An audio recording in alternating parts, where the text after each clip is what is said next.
It's still 100 degrees here. It was like 102 this afternoon, I think. It's supposed to get even warmer the next few days. I don't know if I can handle it or not. My plants can't. I've been out there moving plants from this patio out back around to the shade trees under on this side of the house. And it's hot. It's too hot to even move plants.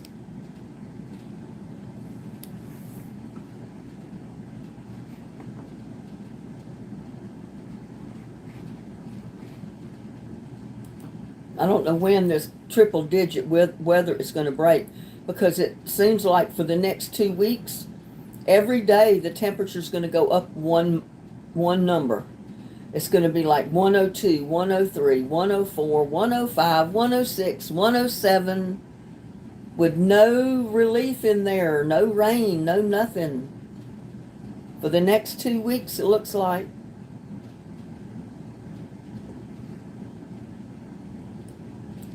I don't know what we're going to do. There's Jana. Hi, Jana. Good to see you in the live this evening. I tried to go earlier, but I have just been so busy today. I couldn't get things done earlier.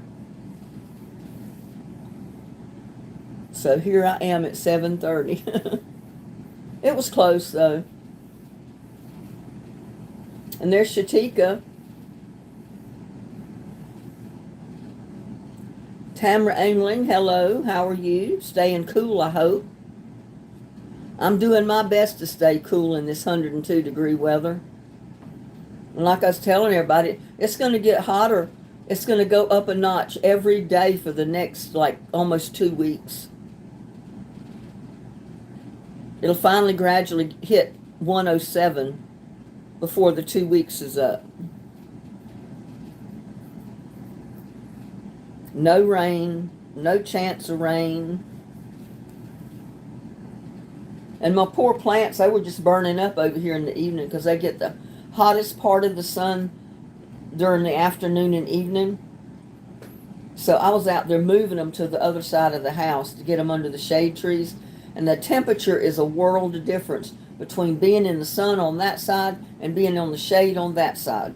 So I know those pepper plants are going to love it. And I've already moved the ginger out under the shade cloth at the back. I've got to move the turmeric because I've repotted it. And some of it had went bad, but some of it had just started to sprout. So I repotted the soil, planted the ginger back. So I've got 4 or 5 pots of it still. So I'm going to move that too. Those are the only things I really was going to move that I haven't got moved. I don't have the turmeric moved yet. Yes, it's brutal. This heat is brutal, y'all. You got to stay inside, or you got to stay under a shade tree. It's not too bad as long as you're not doing anything on this side of the house under the shade tree, because there was a breeze blowing through, and it felt so much different and better than it did on the sunny side. Oh, I tell you. It's probably 20 degrees difference in the temperature.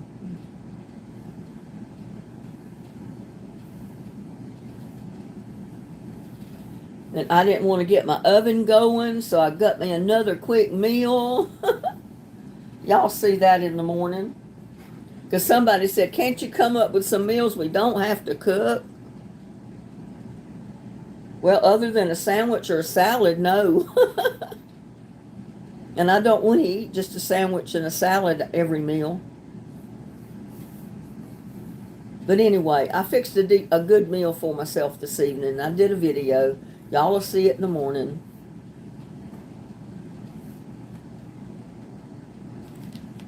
Because even when it's hot, you still got to eat. And you don't want to eat a sandwich or a cold salad every day. You've had rain that cooled the temperatures, but the humidity is 97. Oh my God. That humidity can be killer when it's hot. But I'll tell you what, I need some rain. Y'all need to send me some rain. We need rain on the garden and the ground, the yard, bad. I mean, you can put water in a pot, water in a plant. By the next day, it's dry. You know how it dries and it pulls away from the edge of the pot? Same way the ground cracks. That's what's happening. It's just too hot. So I said, I've got to move those pots around under the shade where it's a little cooler. It's air you wear.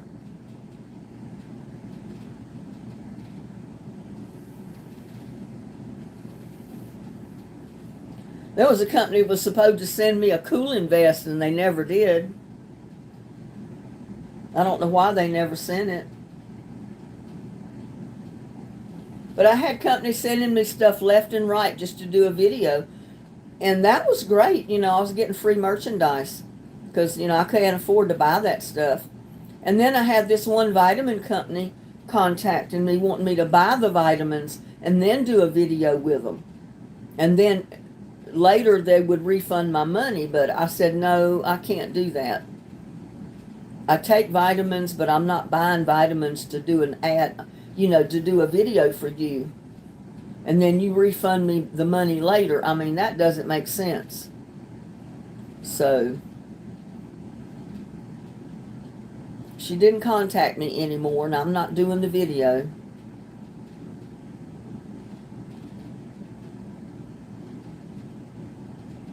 Oh, the humidity, yeah, that's air you wear because it's the humidity is so thick in the air, it's like water droplets, walking through water droplets from the shower or something.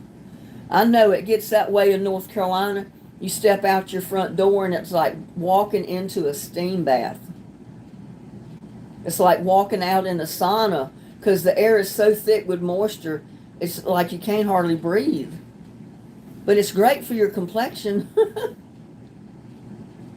It's great for people with curly hair. It just makes your hair curl up even more. I noticed that right away when I moved to Texas. My hair didn't curl up half as much as it does in North Carolina. Because there's no humidity here. If there was a lot of humidity, it would. So what's everybody been doing today?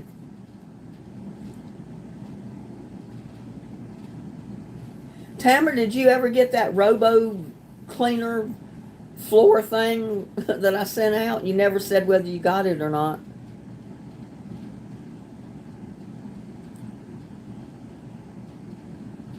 But you know, it's kind of good in a way when you got a high humidity like that for people with allergies, because there's so much humidity in the air, it keeps the dust down. So you're not breathing all that stuff you're allergic to. Oh, well, that's good, Tamara.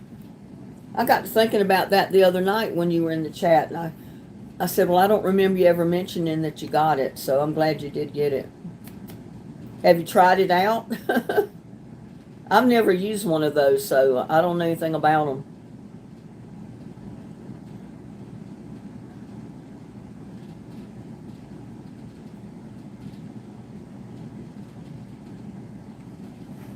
I've seen those videos where the babies will get on them and ride around. And little dogs and pets will get on them and sit and ride. I thought to myself, if I got one of those going in this house and Lucky was in here, he'd probably just play with it. He'd try to swat it around. I don't think he'd try to get on it and sit on it. He'd be hanging off each end, so he'd be too big to be on it.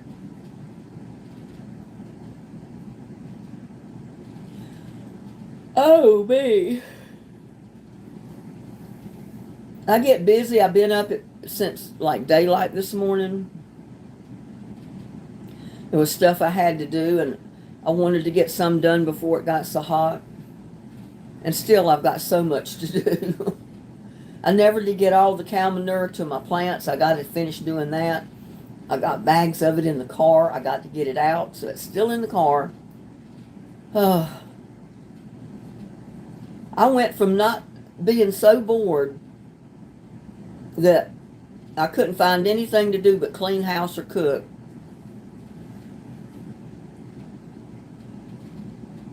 I got a piece of pepper on my tongue. To going to being so busy, I can't find time in the day to get everything done. Especially when you got to come in and cool off and on. Because I get so hot, and then my whole body's wet with sweat, and I got to come in and cool off, and then I get back out there and do a little more. And right in the heat of the day, I can't get out there. I really can't. And it's still 90, it's 96 degrees still right now. And it just dropped because an hour ago it was like 99. Hi, Terry, and Pippintine's in the house. Oh, Pippintine, she's enjoying a thunderstorm. You need to send that thunderstorm here. We need rain desperately, Pippintine. We need that rain. We need that thunderstorm. And there's no rain in sight for the next 2 weeks at least, because I checked the 10-day forecast. There is no rain predicted for any of those days. Not even a slight chance. So the only thing we can hope for is a freak of nature, and all of a sudden a wild thunderstorm pops up that wasn't predicted. As long as it doesn't bring hail, I'll be happy. But usually this time of year it gets so hot, when a thunderstorm does pop up, usually there's hail in it. Go to Linda's to keep me posted. Okay.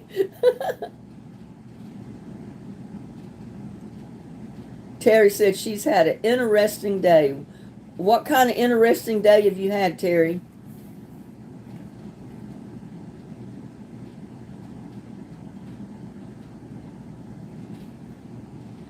Fill us all in.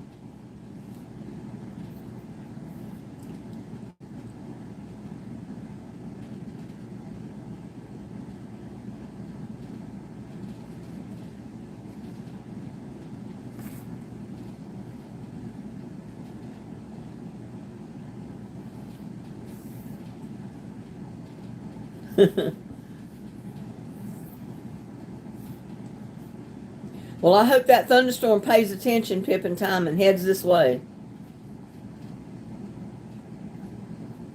Because we need it. I tell you, I don't know what's going to happen to the garden. This extreme heat for so long, even under the shade cloth and trying to keep a little bit of water to the plants, I don't know if they're going to survive or not. Some of my pepper plants have gotten a good size, the first ones that I tried to transplant, and they kind of wilt down a little bit, but then they pop up as soon as the sun goes down. But they're over here in the shade. So that's where I need to get everything, is out under the shade cloth or under the shade trees, because it can't survive out here on this back patio. It gets the hottest sun, the hottest time of the day, right on all of that patio.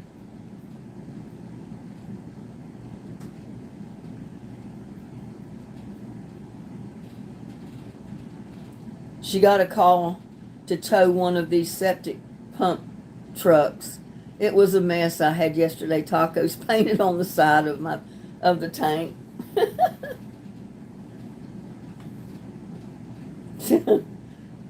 That's funny. A septic truck with yesterday's tacos painted on the side of it. That's hilarious.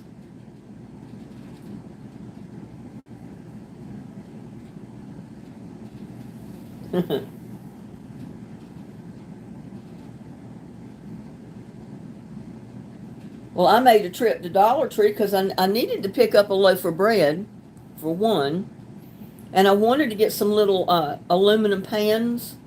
I like the cake pans to put under my buckets and my pots to work as a water tray, because you get them so much cheaper than you go buy the regular plastic water trays you put under your pots. I mean, they're $2, $3, $4 and up. And I can get 2 little cake trays for, well, they're $1.75 now because Dollar Trees went up again. But still, $1.75 for 2 of them. I'll take that anytime over paying $2 or $3 for a little tray, a little plastic tray. You talk about driving easy. She sure didn't want to spill anything. Oh. Well, the septic truck shouldn't be spilling anything. It must have been broke down.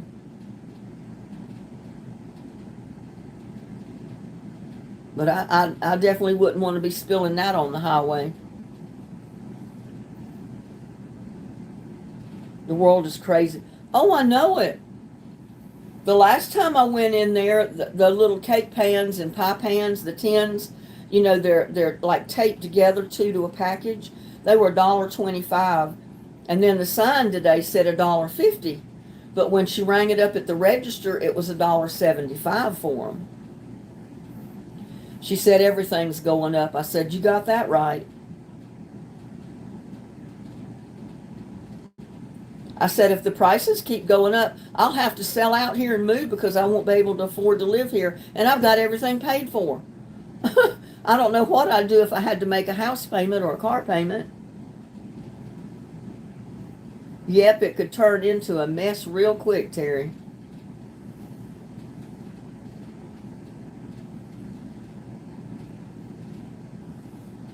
My poor AC has been running, and it don't seem like it's been putting out as cold air as it has been for some reason.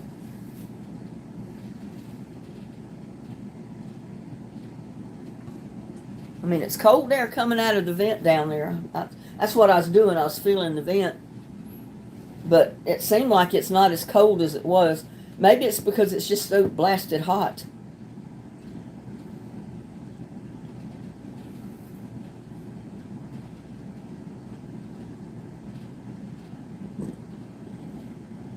But I remember when my kids lived at home. And we were taking 3 baths or 3 showers every day. I was doing laundry for 3 people. I was cooking, washing dishes, just like I do now. And my water bill was never over about $69 at the most. So you got to believe that I was shocked when I got a $102 water bill, claiming I used that much, and I don't think I did. But there's not a whole lot I can do about it.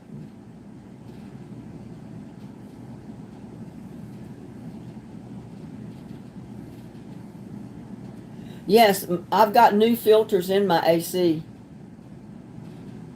And I've got 2 new filters beside it ready to go in. It's what soon, because mine takes 3 filters, and one doesn't get as bad as the other 2. So I try to always have at least 2 filters to change out the worst 2. And then the next time I go to the store, I pick up another package of them. And usually I get a package of 2 to a package. So I end up with 4 at a time, most of the time. And there's Gladys. Hey there, Gladys. That's me. I'm afraid, well, not only because of the water prices, I don't want to put my water bill up, but I don't want to water the plants too much, because if they get too much water in the dirt and it stays there, when it hits 102 degrees, and if that sun heats them up, that water is going to start steaming and it'll cook the plant. So sometimes it's best to kind of underwater them when it's hot weather, but they still do need that water, that little bit of water. Lucky went outside, so he's outside right now. Hold on, I might go find him.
I kind of looked out the door and called him, but I don't see him. Usually when the sun starts going down like it is now, that's when he wants to go outside because it's a little cooler on him. And there's Gladys again. Hi, Linda. Have a bad headache. Just watching. Gave you thumbs up. Hello, everybody. Well, hello to you too. Thanks for the thumbs up.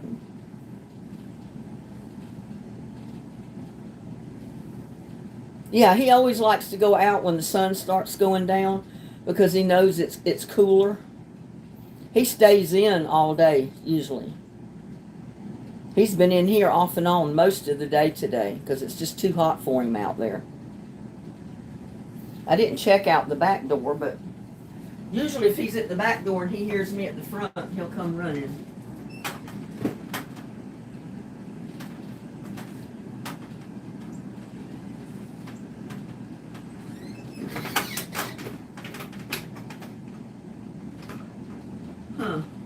I don't see him, so he might be curled up in one of the pots back there sleeping. Who knows? He may have found him a good pot to lay in that's cool, and he curled up in it. Yeah, I hope you feel better soon, Gladys. I mean, you know it's hot because I put a lot of these big tie wraps, the plastic tie wraps, to hold the shade cloth over the garden connected to the pole. And I've had to go out there and reconnect 3 corners already in the last 2 weeks. I just got out there yesterday and reconnected one. A couple of days before that, I reconnected another one. And it was because the tie wrap, it probably got so hot, it just broke. Because the sun hits those tie wraps. So I didn't put a tie wrap back on it. I got a cord. Actually, it's this cord that came with the it came with the shade cloth, and I cut a piece long enough to reconnect the corners when I reconnected them with this rope. So I said the sun's not going to melt that. And I reconnected one of them with a piece of wire.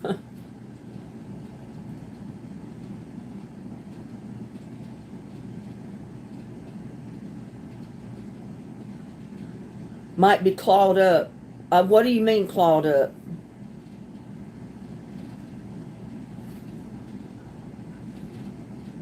I change my filters quite often, so it's not clogged up with dust or anything.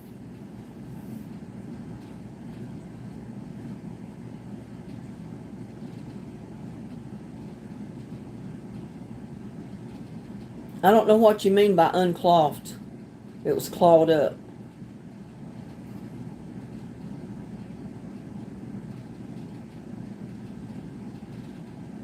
You have to clarify that statement, Linda. I don't understand.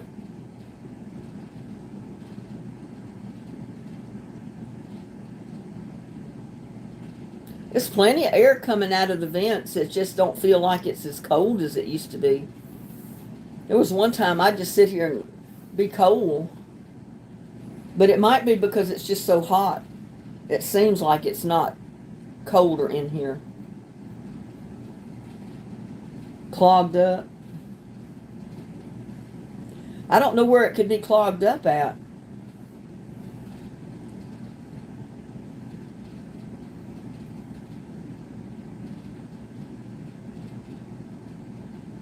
It's not that it's the heater that drains out of your air conditioner.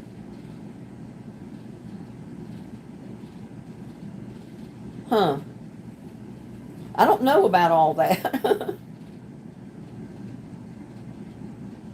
Unclogged. Well, where would it be clogged up? Where it blows the air from the AC to the duct work that goes through the house? Is that what you're saying?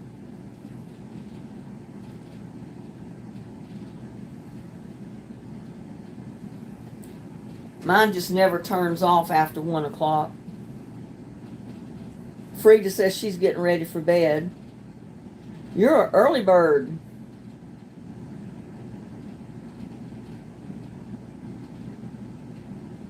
in the water line going outside. Huh. Well, mine would be under the house. I don't even know how they'd get to that.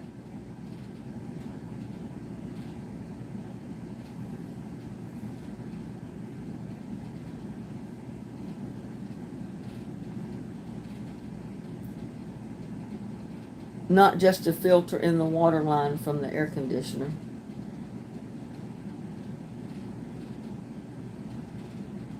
No. Huh, I don't know. I don't know about all that.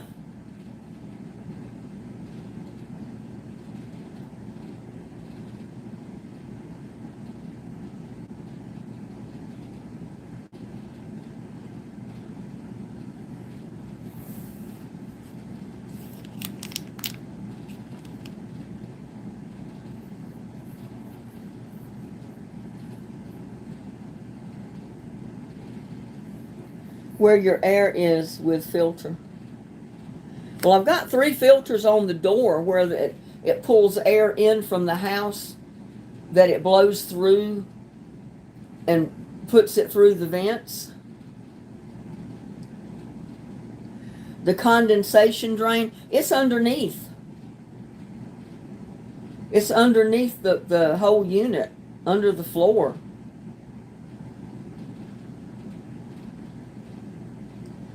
It's right by your filters. Well, evidently not on mine. I don't know.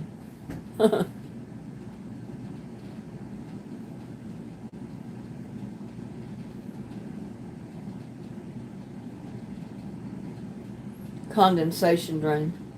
You have water that drips from the air conditioning. Yeah, I know that's true, but mine doesn't drip in the house. It drips underneath the floor under the house if there's any condensation.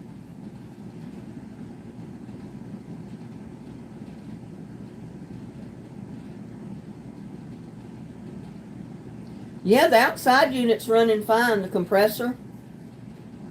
All of it's running fine. It's just that it's so hot. It's getting hotter and hotter every day with no rain.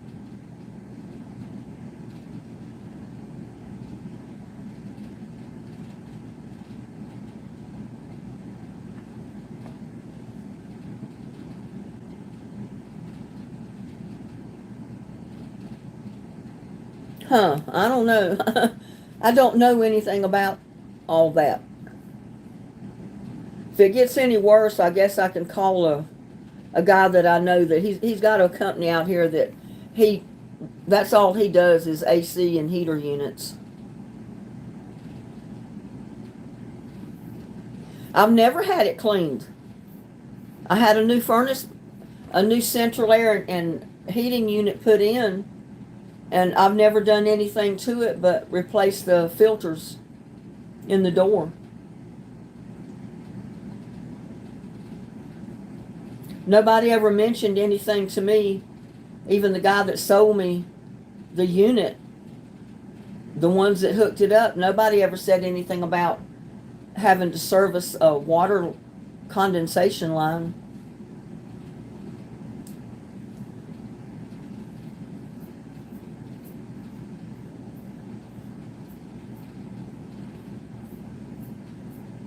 I don't even know where the inside coil is. Everything is enclosed.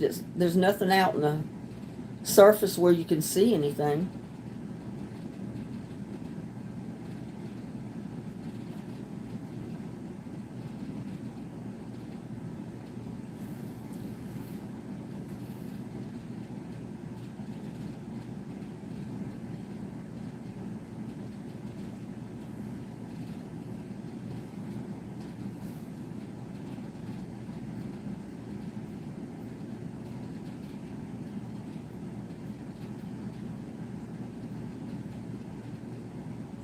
They don't always tell you everything. Well, that's true.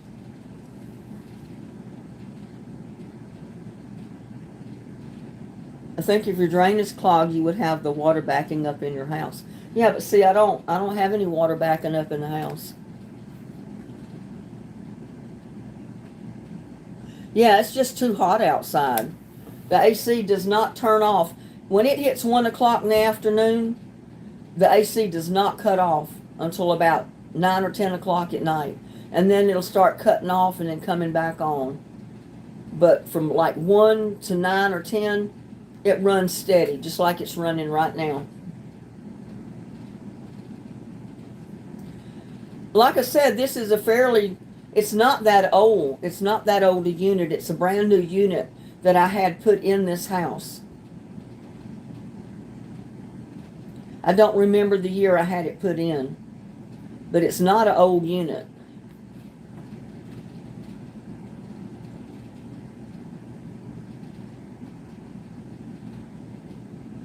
I do. I mean, like I just said, I keep spare filters handy, and I keep checking my filters.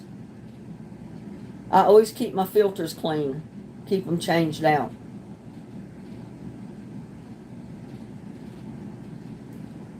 Figure you just need to hose your outside unit off. Well, all there is out there is the fan that runs. So I don't know what hosing it off would do.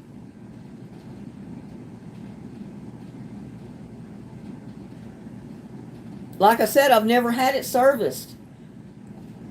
I was told by a friend of mine whose parents own an AC business that you really don't have to service those units. About the only thing there is to do is change the filters when they need it.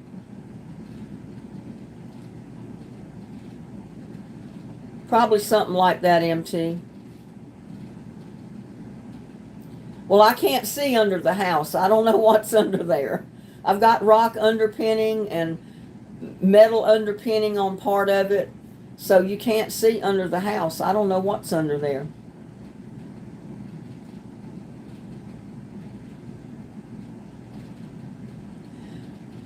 Where are the coils at? You can't see any coils. All I can see on my unit outside is a box with an opening at the top, and you see a fan spinning. And there's a pipe running into it from the AC unit. I can't see any coils or anything what you're talking about. Not on that unit outside, I can't. I mean, they may be there. Maybe it's underneath the fan. I have no idea.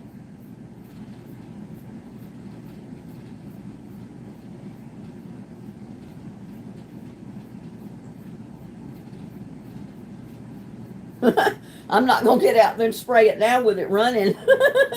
I'll get sprayed with soapy, dirty water.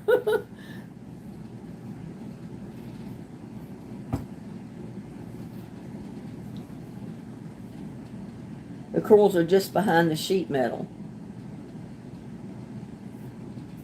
Like I said, mine is a box, and the only, it's got air vents all the way around it, the whole wall, all the way around the four sides.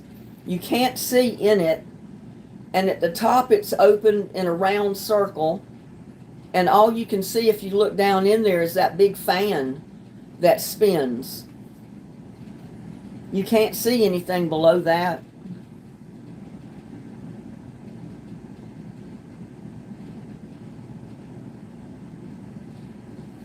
The coils are just behind the sheet metal. Okay, what sheet metal? Where is the sheet metal at?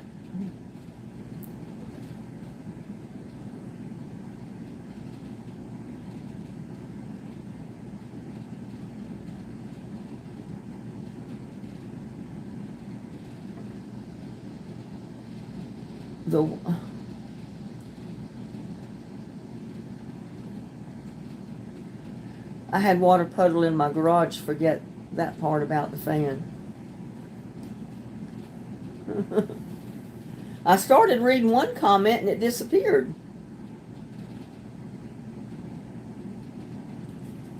It has nothing to do with what we're talking about. I don't know. I'm lost. All I used to have in here was a furnace, central air heat, and I replaced it because it just completely wore out and quit running. I replaced it with a heat and AC unit. So in the wintertime, that's the system that I heat with. In the summertime, that's the same system that I cool with.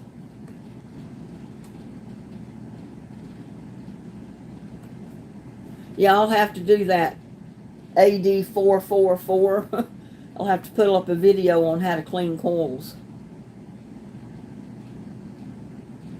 Stop, Linda. Stop talking about that fan.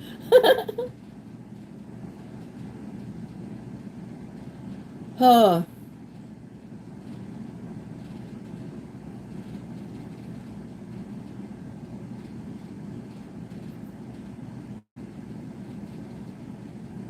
But everything seems to be working fine. It's just been so hot. And I've got to get some caulking to put around my windows. Because, I don't know what kind to get. I've got to check my windows to see what was up there before, so I can replace some of it.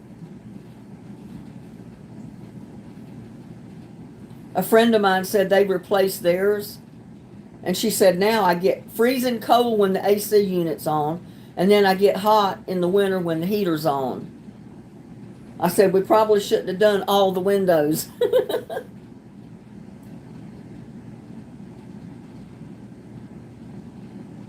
My windows close pretty tight. But I know, as old as the mobile home is, that caulking or whatever that stuff is they put around the windows to keep the window panes sealed when they're closed good, I know that's wore out.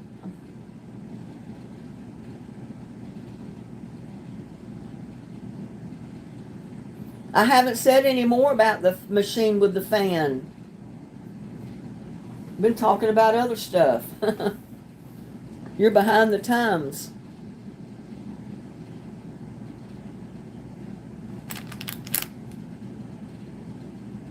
So you're saying the coils you're talking about are on the furnace, on the unit itself in the house.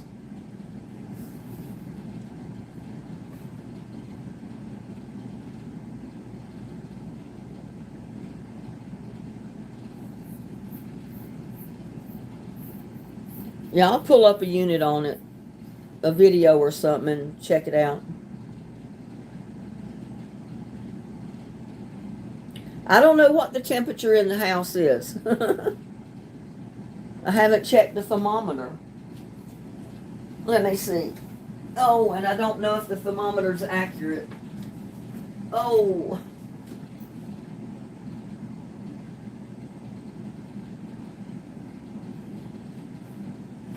This thermometer that I had on the side of the inside of the door over here says it's 85 in here.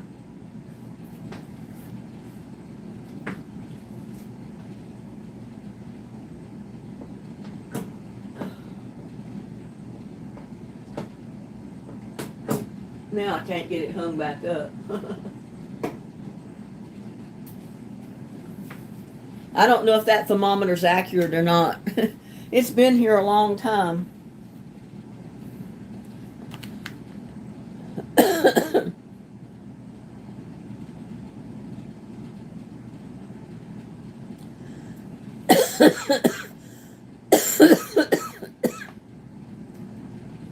My heating and air is both all one unit.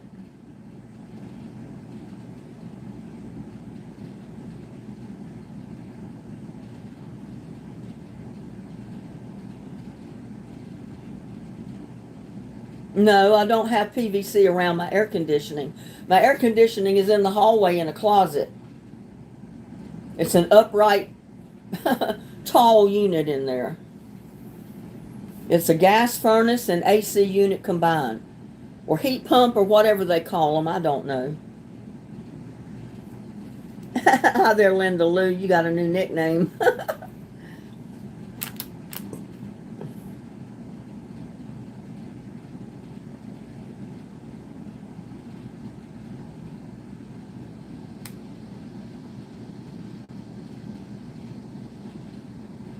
Oh, it's blowing cold air. So the AC is working.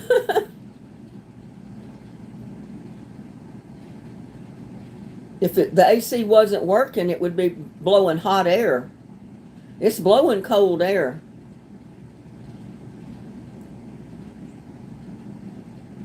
And it's a 3-ton unit.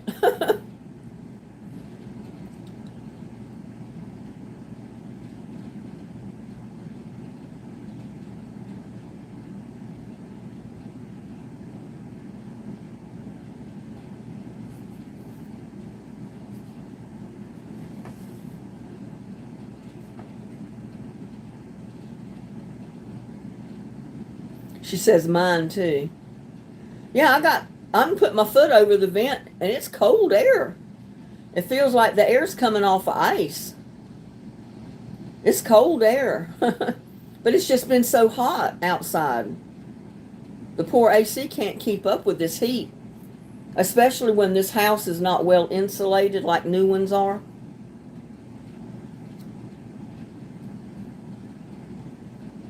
I'm going to try insulating the windows as soon as the weather cools off a little bit. I don't want to be opening windows and working on metal with hot sun shining on it. I'd rather wait till it cools off a little bit, and then I'm going to see if I could get something to go around the edges of the panes of the windows to reseal them or help seal them.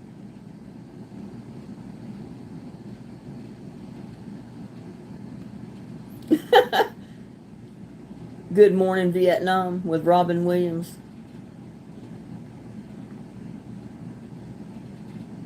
Yeah, I may give him a call. I don't know, but it costs money.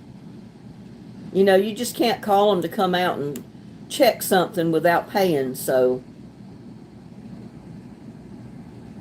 And I think the last time he came out here, I think just his service call was $125.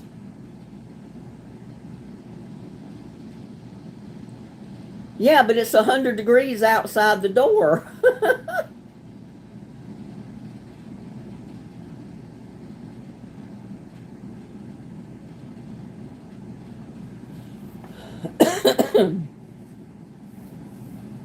Well, when I can build my income back up a little bit because it dropped and I don't have the extra $125 or $150 to get someone to come out here and look at it.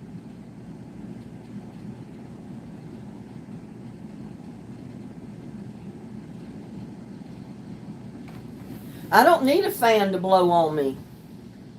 It's plenty cool in the house. Where the thermometer is like over my head at the back door. I mean, it's plenty cool in the house. And like I said, I don't know how accurate that thermometer is. It's pretty old. It's just up there more or less for decorations than anything.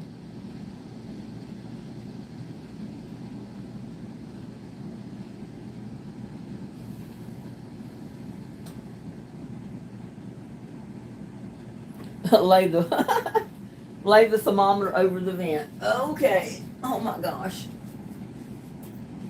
See if it drops from 85. I don't even know where I got this thermometer from. I got it because I thought it was cute. It's got a frog on it climbing a tree. And then the thermometer there. So I don't know how accurate it is. We'll see what it drops to down here on the vent. Leave it down there for a few minutes.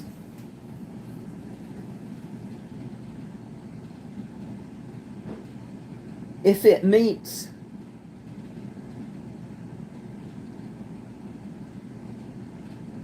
I don't know what you're saying, if it meets that it's blowing within spec.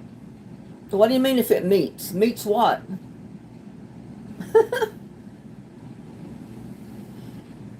Y'all are talking over my head, y'all.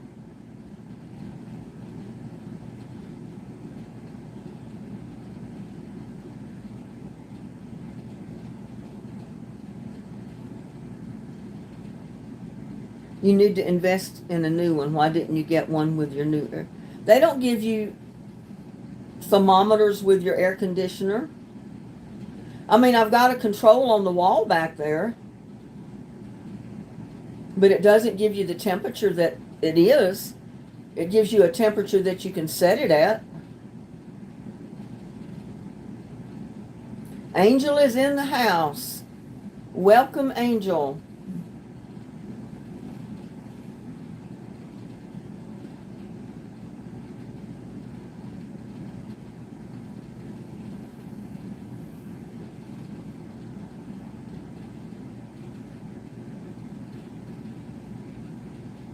Why would they give you a thermometer if they gave you when you put in a new air conditioner?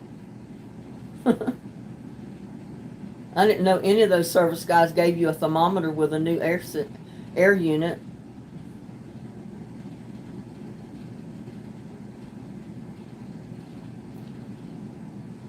Where's the one? Oh yes, that's what I'm talking about. If it meets 18 to 24 degrees lower than abundant air at the register, it's working with the specs. I don't know what you're talking about. What register?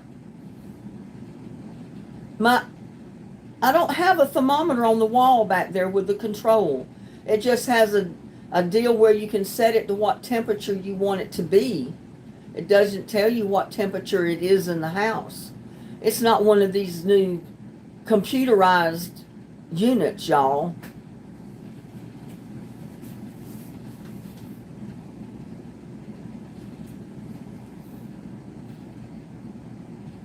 It's already down to 55. So that tells you it's blowing cold air.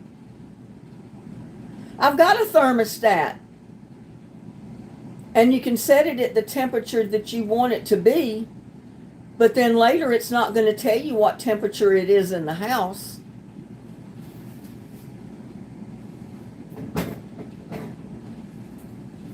It's not like these new computerized ones to where you punch in the temperature you want the house to be, and then you can go back and check the little screen later and it'll tell you what temperature it's in the house and what you set it at. Mine is not that way.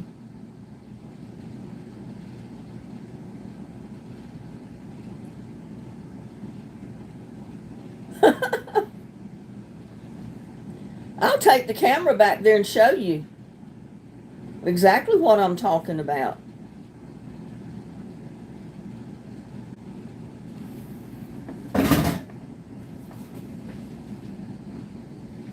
Yeah, this thermometer is working because it's down to 55 degrees. It dropped to, well, it's up on 60 now.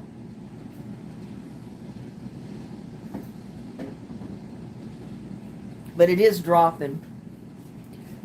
I'm going to unplug the camera and I'm going to take it back there. And I'm going to show y'all. I guess mine is maybe one of the older models. It's not computerized. It doesn't have a touch screen.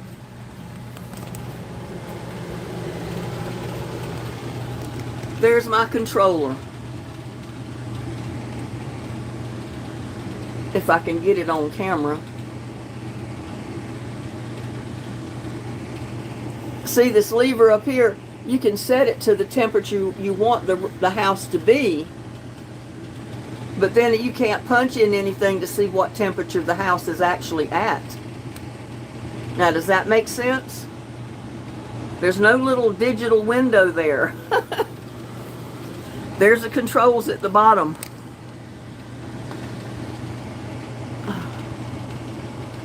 I don't think you can even see them, but there's the controls at the bottom. It just lets you turn it off, on, switch it to heat or cool. Mine just doesn't have a lot of the newfangled stuff that most of these new units and all these washing machines have. It's not computerized.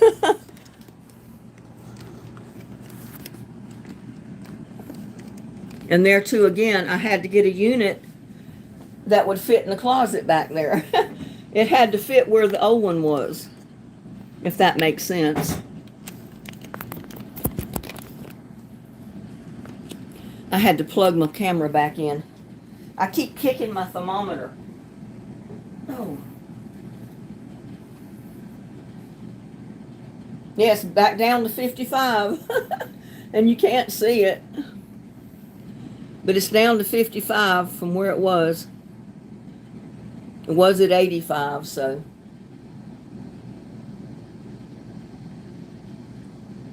And it climbs pretty fast when I take it away from that cold air blowing.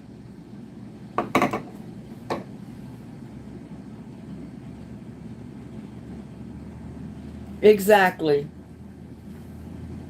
That's the thermostat they put in with this new unit. Yeah, it's an old school one. It had to fit in that closet where the old heating unit was.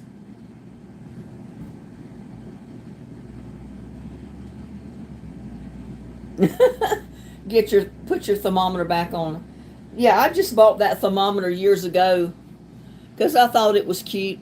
It had the little frog at the top climbing the tree, and then it had the thermometer here on the side. It was just a whimsy little thing to buy. I don't even remember where I bought it at. And every once in a while I check it to see what the temperature is, and then like I said, it's high up, so the higher up you go in the house, the warmer it's going to be.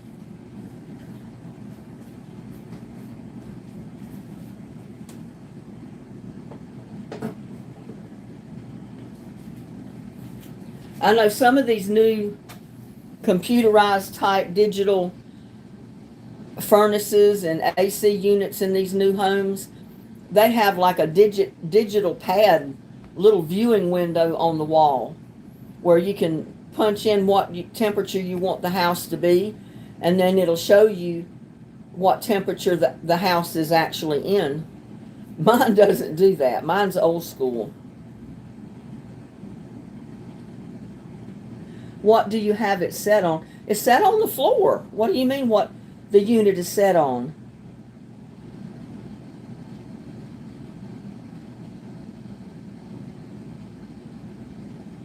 Oh, the thermometer. The thermometer I had on the floor over the vent where the cold air was blowing out, because I told you the air is plenty cold. The thermometer had already kept getting down to 50. It probably will get lower than that if I left it there. So the air is plenty cold coming out of that vent. It's just that it's so hot outside, that unit has to keep running constantly to try to keep up with the heat. Because as soon as that temperature drops outside a little bit more, the unit will cut off, and then it'll cut back on when the temperature drops.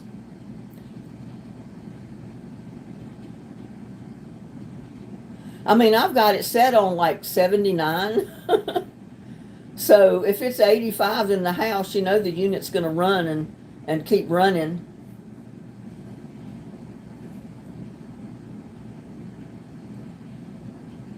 It's more important to stay on the subject, not that little thermometer. There are a myriad of issues. One is there's no limited attic space, no air cap between roof and room ceiling. In addition, metal roofs get hot. No air gap yeah, there's an air gap between my roof and the metal roof. Because my metal roof is not the original roof. I've got a tarred roof underneath that is the mobile home roof, and it did not leak, but I got tired of going up there painting it, coating it with that tar about every year or so, because I got up there and did it myself. And finally I had them come put a metal roof on, and there is an air gap between the metal roof and the top of my house, and they said that would help keep my house warmer in the winter and cooler in the summer, about 40%.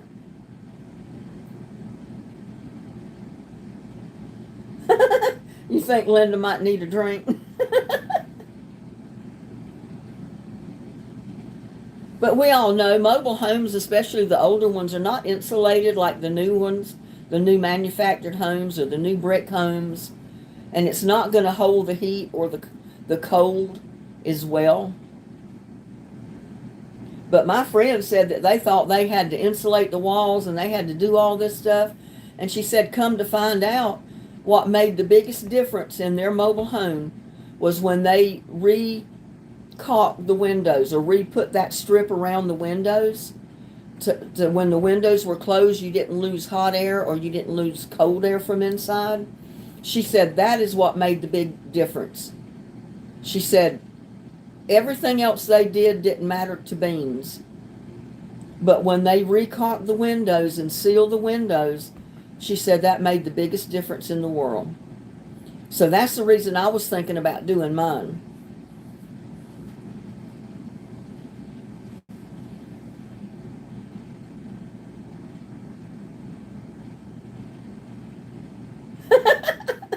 Well, if I was a drinking person, I think I do too, Tamara. I mean, I usually only drink maybe one beer a year, and I haven't drank one beer a year in many, many years. Not since my son sold his boat and we haven't been out on the lake. I've not drank a beer since then. And it was only the one time when I'd go out on the lake with them. But I feel like I could handle a beer right now. With all this discussion about my AC unit and my thermostat.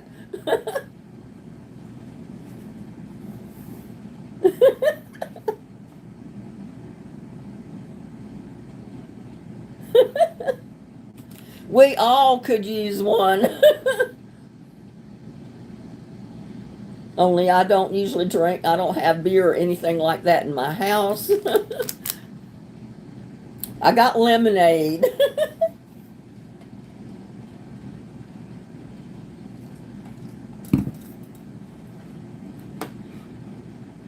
Yeah, I'm behind the times in my house. I don't have all that newfangled stuff.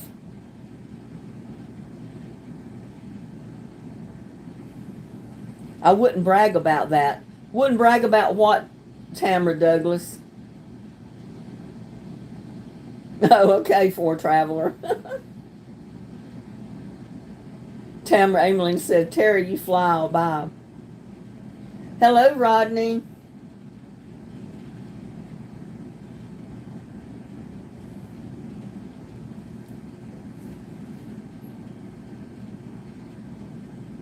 Right after I first had the unit installed, I turned it on. I think it was the first summer, and I turned the AC on. And when that fan started going around, it made the worst racket. Oh my God. It scared me. I turned it off. I thought the thing was tearing up. I called the guy from the AC company that I know. I've had him out here many a time for different things. He came out and he said, I already know what it is. He said, it's not your AC unit. There's nothing wrong with it. He reached his hand up into where the wheel turns that circulates the air, and he comes out with a square piece of paper about this big. Some kind of paper that they had like glued into the side of it inside. It came loose, and it started hitting that fan. And it made the worst racket you've ever heard in your life every time it hit that fan. Oh, it sounded like it was tearing up. And I could have died. I was embarrassed. He said, there it is. He pulled that piece of paper out. He said, now it's fine. He said, I know that because I can't tell you how many of these units I've pulled this paper out of. And that's all it was. It was that paper come loose. And it was flapping in there, and it would hit that fan every time it, turned around, which was fast,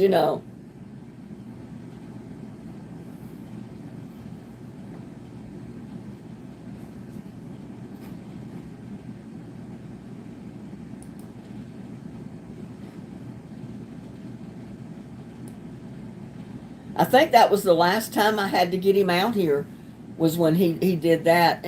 He just come in smiling. And I thought to myself, well, he must be in a good mood. He's smiling when he walked in the door.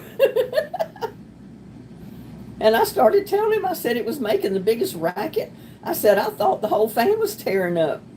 He said, oh no. He said, I think I know what it is. He went back there, put his hand up in that fan and pulled that piece of paper out. That's all it was.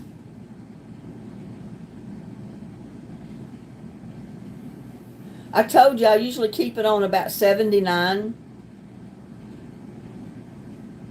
But you can see the thermostat said it was 85. So if it's 85 in here, my thermostat set on 79, my AC is going to keep running.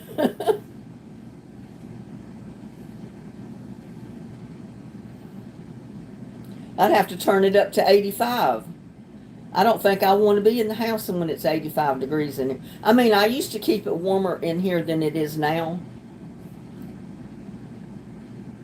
just to keep the electric bill down, but I finally come to the conclusion I don't think it's going to help if I have it set on 79 if it's 85 in here, or if I turn it up on like 82 or 83. I'd have to set it up higher than 85 to get it to cut off, and I don't want to be in here if it's above 85. It would be too hot. Yeah, it's hot. It's too hot. The poor AC unit's doing the best it can.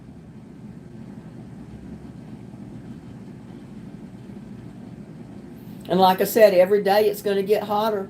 It's not going to stop rising in temperature until it hits 107 one day next week. It'll be 105, 106, and then it's finally going to hit 107. It was 102 today. It was still 100 degrees when I started this live outside.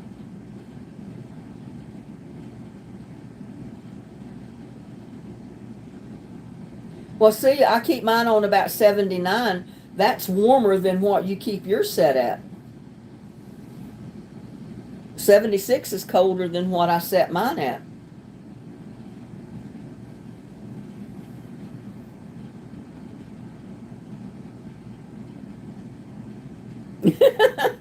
It was some kind of a little sticker paper that they put on the inside coming from the factory, and they don't tell you about it because you don't know it's there. You can't see it, but it's glued on just enough that it works.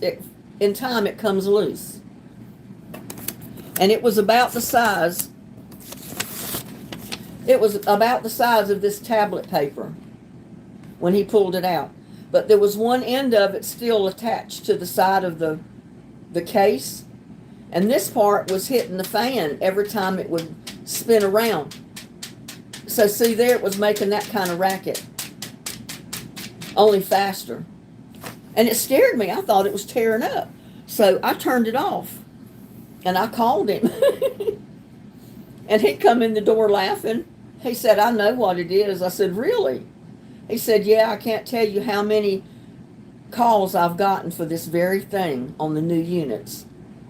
And sure enough, he went right there, reached his hand up in that fan that spins. Because mine is not like a fan you would see on a box fan or something. It's, it spins around, but it's got blades going this way, all the way around it, about that far apart. And it catches the air and directs it where it needs to go in the vents and circulate through the house. And it was hitting that piece of paper.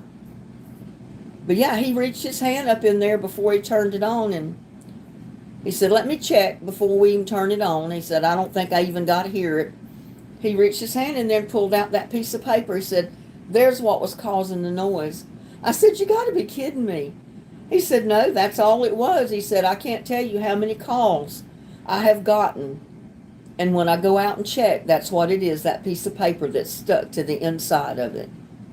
And sure enough, we turned the unit on, started running, and it was quiet. It didn't make a bit of noise, not like hitting that paper.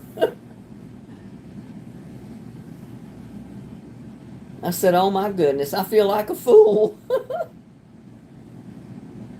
He said he didn't know why they put them on the inside of the fan like that. because you don't know they're in there, and they're going to come loose eventually.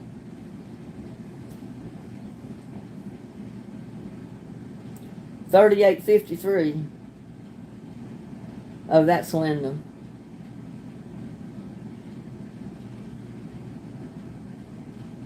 Terry, a Xanax is necessary, not rude. Oh my goodness.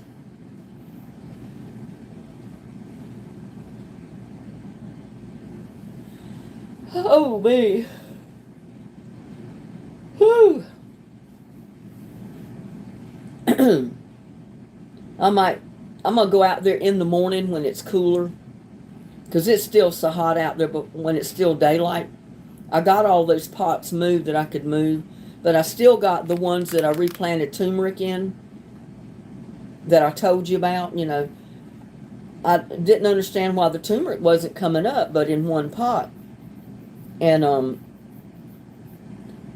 I emptied all the pots. I got all the turmeric tubes out that were still there. Some of them had dried up and rotted, but most of them were still there intact, and they just barely had a little nub sticking out, like they just started to sprout out.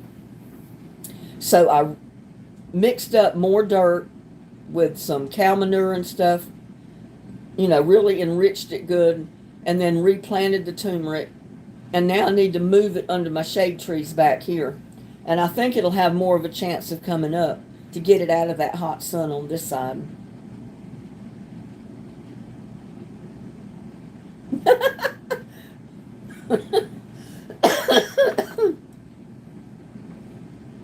Terry, there would be no way in the world there'd be toilet paper up in the fan.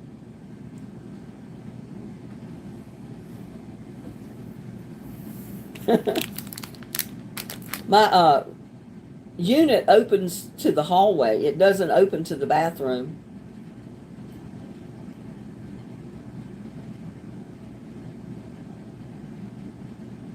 I know. Trying to be funny. Yeah, mine sucks air so hard. And even the old unit did. I had to take the hallway door off of the closet, because when that fan started sucking air in, it would slam that door back toward the heater unit or the AC unit.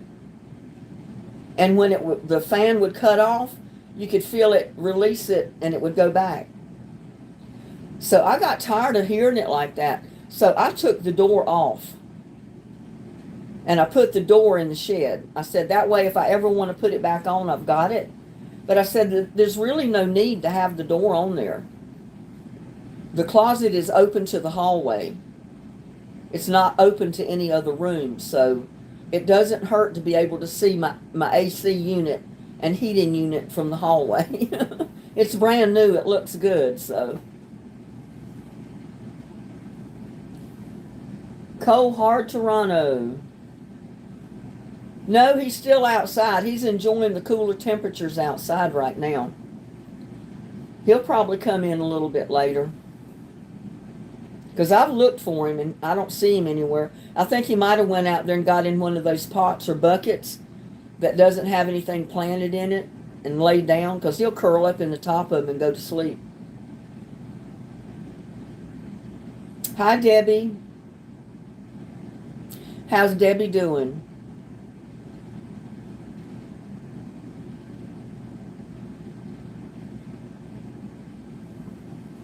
Yeah, it's a powerful unit.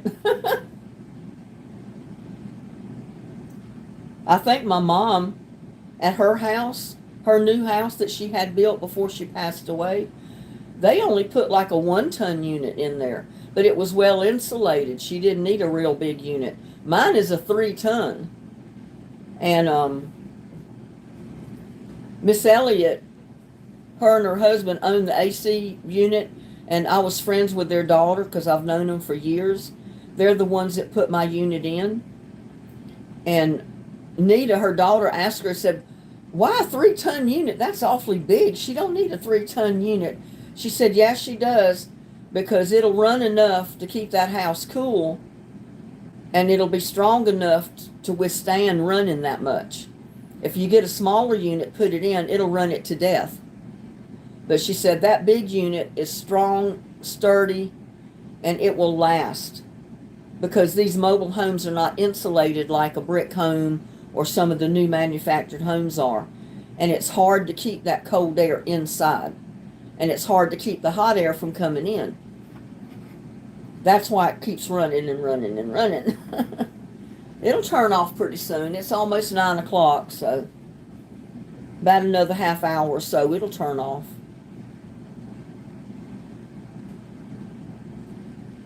And there's Debbie. Yeah, I'm not looking forward to the next 2 weeks. It's just too freaking hot. It's not usually that hot for that long here. I mean, we get high temperatures, but it doesn't last usually for 3 or 4 weeks straight with no rain. I have some pressure canning I want to do, but I don't want the extra humidity in the house. Yeah, and with this heat, I'm kind of glad I don't have canning to do right now, because it would be too hot in here to do it. But I don't have a pressure canner. I know some people, I saw one of their videos, they were pressure canning, and they had a 5-gallon gas propane tank, the bottle, and they had a burner on top. They had their pressure canner on that, and it was outside under a top where they were in the shade, and that's where she did her canning, so it didn't heat the house up. It's hot there too, Jana? Yeah, they say it's unusually hot everywhere now. I don't know if it's the ozone layer, what it is, but it's unusually hot everywhere. I think in every state. Yeah, too hot to do it outside too. Yeah, but it's better to do it outside if you're in the shade. Like, yeah, I could handle it if I was outside under my shade trees. Especially the way it was today with the breeze blowing through. It was about 20 degrees cooler on this side of the house versus that side of the house, because that's where the sun was. Now, you could handle pressure out there because you wouldn't be getting all the heat from that pot like you would if it was on the stove, and it wouldn't be getting in your house. If it's outside, it's going to disperse all over the yard. It's not going to be directly on you or in one little space. Yeah, if I don't have any veggies or fruits right now to do anything with. I don't have tomatoes to amount to anything to do anything with. The last ones I picked are up there. I've got a small bowl of them. And I was debating what I wanted to do with them. If I wanted to make a small pot of soup, a vegetable soup with my fresh tomatoes, or what. I've been eating tomato sandwiches off and on. Yeah, but in weather like this, you don't want to heat your house up with canning. Oh my God, it's too hot. That's the reason I put that pepper spray outside. When I put the jalapenos in that pot and filled it up with water, I put that cooktop out there on that table, and I let it stay outside so it wouldn't heat my house up. And I didn't have to breathe the vapors from that pepper spray. And it worked great. Lucky didn't like it because I took his table over that day because he couldn't get up there and lay down. But most of the day that it was out there cooking, boiling, it was when the sun was on the back porch anyway. And he likes to lay there when it's shaded, before the sun hits it. Unless it's an electric pressure canner, the canner has to be monitored all the time. Well, they did monitor it. They were outside with it. But it was a lot cooler to do that canning outside as much as she did than it was to do it in her kitchen. Because they were in under the shade where it's cooler. I mean, anybody that ever comes to my house and they stand out in the sun in this yard and they retreat to under the shade trees, they like, you can just see the relief on their face when they get in the shade. It's so much cooler under the shade trees than it is on the hot side of the house. It's just unreal how much difference there is. I wouldn't let anybody cut my trees down. I mean, they look terrible. They're just old scrub oaks, but they give off so much cool air from the shade. No, I would not let anybody cut them down.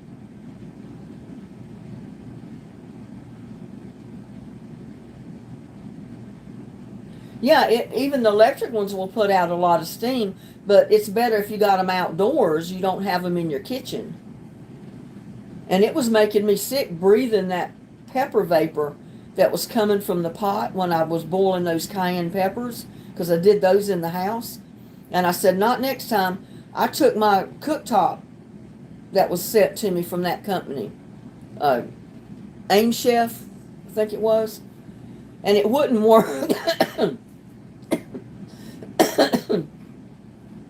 The pot I had that I was going to boil the peppers in would not work on the burner top itself. So I put the grill top on it. And then I set the pot on the grill part of it. And it worked that way. It heated up. And I was able, it brought it to a boil. And that's the way I cooked those peppers for several hours.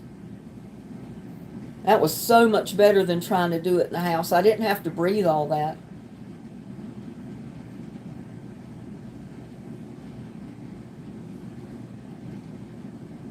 Now, my big canner wouldn't even fit on that cooktop, on the grill part, because it's got a little lip that comes up about that high all the way around the edge of it.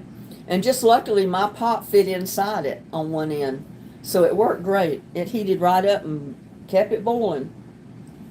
My canner's too big. It wouldn't fit on top of it.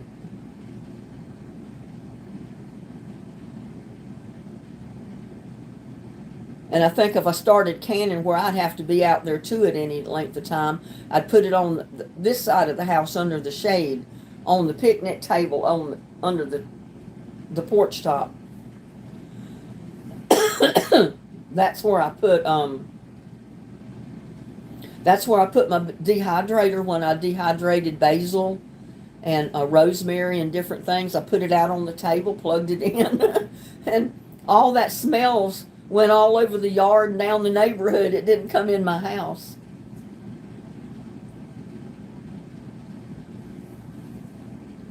Yeah, I've got another picture of the pepper spray in the refrigerator that I haven't used yet, and I need to take it out, put it in the sprayer, and spray it around some of the other plants. Mostly for the ants. The ants are just terrible around here. When we get heavy rains, it washes all the ants up to the top of the surface, and then,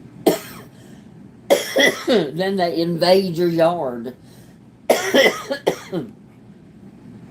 And I've been meaning to spray the whole yard, and I haven't done it because I just don't want to get out there in the heat.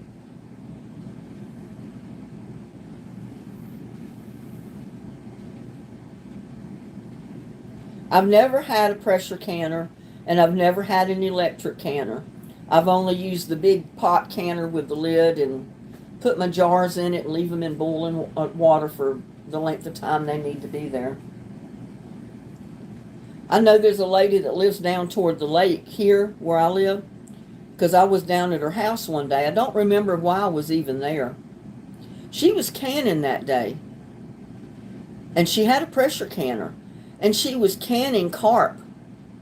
And most people claim carp are trash fish, but they're huge fish. And she said, oh my goodness, she said, don't you let anybody throw away a carp if you see one. If they don't want it, tell them you know a lady that will take it and bring it to me. She said, I'll can every one you bring me. She said, I use it just like anybody would canned salmon or canned tuna or canned fish of any kind. I make my fish cakes and all kind of stuff with that fish meat. It's a stronger fish taste, she said, if it comes off a carp. And the meat is kind of a orangish pink looking color like salmon. It's not white like most catfish and other fish are. And she said most people just don't want to mess with it. But she said they're good fish if you know what you're doing. And she said I can every one I get my hands on every single summer. And she said I never buy fish. I always open a canning jar of carp that I've canned and make fish cakes and whatever I need my fish for. Your mother-in-law pickled carp like herring, huh? I've never known anybody that pickled fish, like herring or anything else. I've never even eat pickled fish.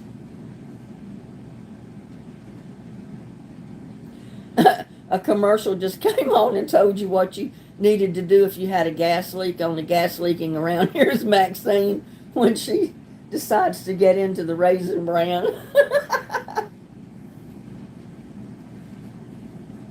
Well, I guess you could get a butt plug, but you run the danger of her blowing it out. You might get hit by the plug. That could take an eye out.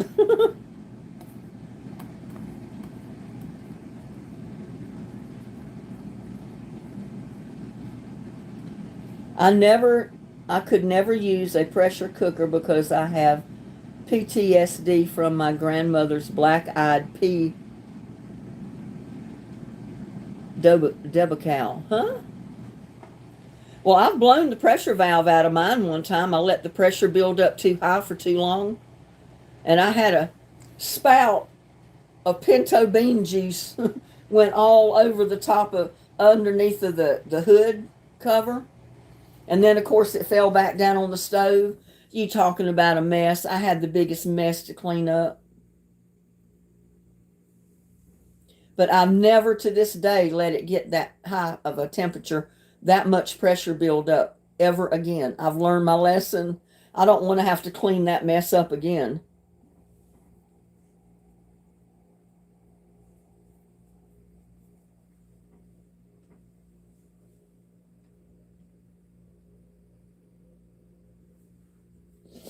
My nose itches. That's the reason I warn people on any cooking video that I do where I'm using my pressure cooker to cook stew or beans or anything. Don't let that pressure build up till that thing constantly jiggles. If you do, you're going to blow your gasket or your valve at the top. And when it releases the pressure, you're going to have a water spout going up to your hood, the hood of your stove. And then it's going to spray all that everywhere. And you can't move it. You can't do anything with it until it stops. And it's not going to stop till the pressure's gone. Oh, I never want to go through that again. Never, ever, ever. That was the worst cleanup I've ever had to do, I think. As long as you cook with them and you don't let your pressure build up. Like I said, when the first sign of it jiggling, turn your temperature down. You just want it to jiggle a little bit about every minute. As long as it jiggles a little bit and stops, it waits about 60 seconds and it jiggles again, you're good. But you don't want it to go and then stop and then stop and then stop. That's too much. You want it to stop, and while you're wondering if it's going to start jiggling again, that's when it's okay.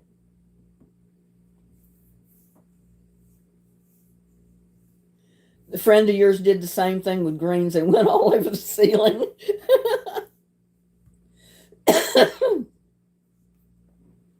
Well, thank God I had a range hood over my stove, which is the same one I've got now because it was here, but it did it on my old stove, not the new stove. And I was cooking a pound of pinto beans in that pressure cooker. And they were just about done, and it built up the pressure so much that little rubber gasket thing, pressure gauge or whatever it was, blew out. And it was just like a water spout going straight up, sprayed all the underside of the hood. And then, of course, came back down on the stove. I had the biggest mess. Oh my God. I've learned my lesson. I never ever let the pressure get that high again. See, I just didn't realize it was going to blow like that. Well, I learned real fast that it will. You let that pressure build up too fast, it's going to blow that little valve right out of there. I mean, it'll pop up a little bit when the pressure's built up, just when that thing starts to jiggle. So you want to make sure you turn your temperature down on your burner. And like I say, just have it jiggle a tiny bit every minute or so. You don't want a constant jiggle. If you do, you're in trouble.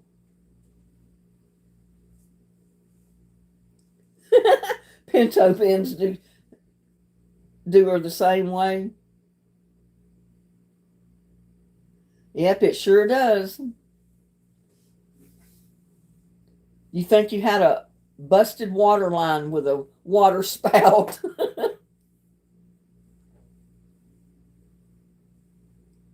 Well, I've only ever used these old-fashioned pressure cookers. I've got two. I got a small one and then I got a larger one. I bought the larger one because I used to, back home, we bought picnic hams. Oh, they were the best things. I don't even think you can get the same ham here. You can get hams here, but not the little picnic hams that I'm talking about. And they were just big enough that I couldn't fit them in my small pressure cooker. But so I bought a bigger pressure cooker and I'd put my picnic ham in that bigger cooker and I'd cook them for an hour under pressure, take them out, you wrap them in foil and then put them in the oven for about an hour. And I don't even remember the temperature we used to cook them at. But oh, I'm telling you, when that ham came out of the oven, after being pressured for an hour and then cooked in the oven for an hour, it was falling apart. And it had the best taste. Oh my God. The best taste of any ham you could ever have. I bought big picnic hams all the time. I couldn't afford these other big, like spiral hams and all this other stuff. But those little picnic hams were just as good if you knew how to cook them. And everybody back home that I know of that bought those hams cooked them in the pressure pot first and then rolled them in aluminum foil and popped them in the oven.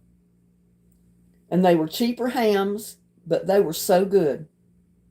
Now I'm craving ham, Four Traveler says. I wish I had one of them little picnic hams. I'd be cooking it tomorrow. I've not had one of those little hams since I've lived in Texas because I can't find them just like that out here. I mean, they got all kind of hams, don't get me wrong, but they don't have that particular type of ham. Just like they don't have the fatback.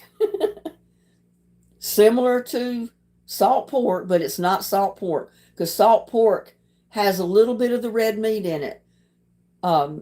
Fatback has no red meat in it at all. It's all white fat.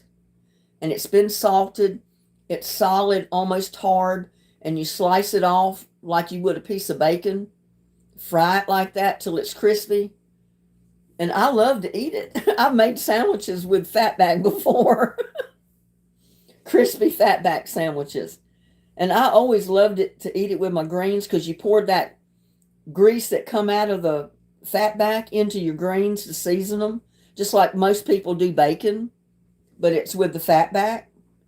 Oh, that was the best seasoning for greens or anything like that you could get.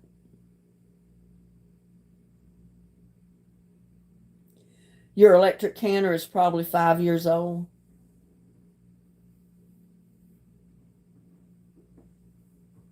Yeah, I don't have any more money to spend on food this month, but if I found one tomorrow, just like the ones we had back home, I'd buy it.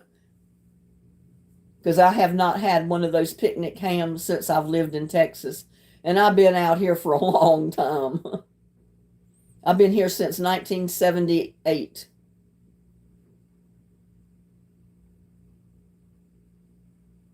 Yeah, that's exactly right. You can still get parts and contact Presto and they will actually talk to you.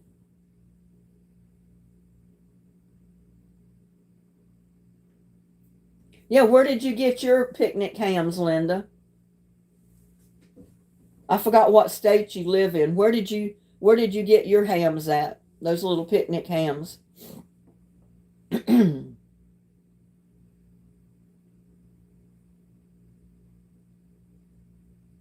I mean, there's no telling what those little hams cost today.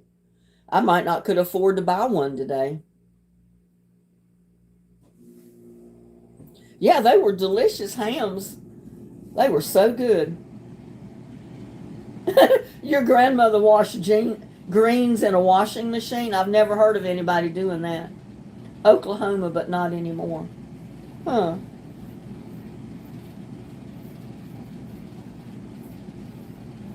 So they had the little picnic hams in Oklahoma? I wonder why they'd have them in Oklahoma and not Texas. Because I've never seen the little picnic hams out here. She did. Well, I guess if you had very many to wash, that was the easy way to wash your greens, is just throw them in a washing machine full of water and wash them out that way. They got well washed.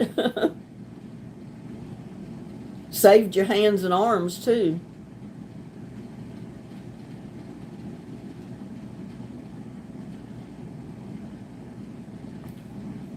They don't anymore. I don't know why.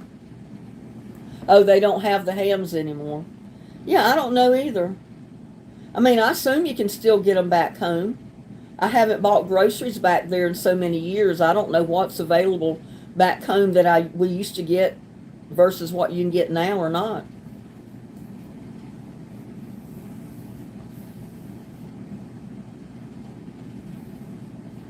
Maybe I ought to check it out. Go to some of the older stores like Piggly Wiggly, and the next time I go home, or if I manage to get there, and check out and see if they got picnic hams. If they have, I could throw them in a cooler to bring them back, I guess. They keep for a few days in a cooler with ice, and then you could probably freeze one or two of them when you got here. But I've never thought to check it out to see. Just like I've never thought to get fatback either. I think the next trip home, I'm going to see if I can find me some old-timey fatback. It's been probably 3 years ago. It's when my sister-in-law passed away. And I didn't make it to the funeral, but I made it.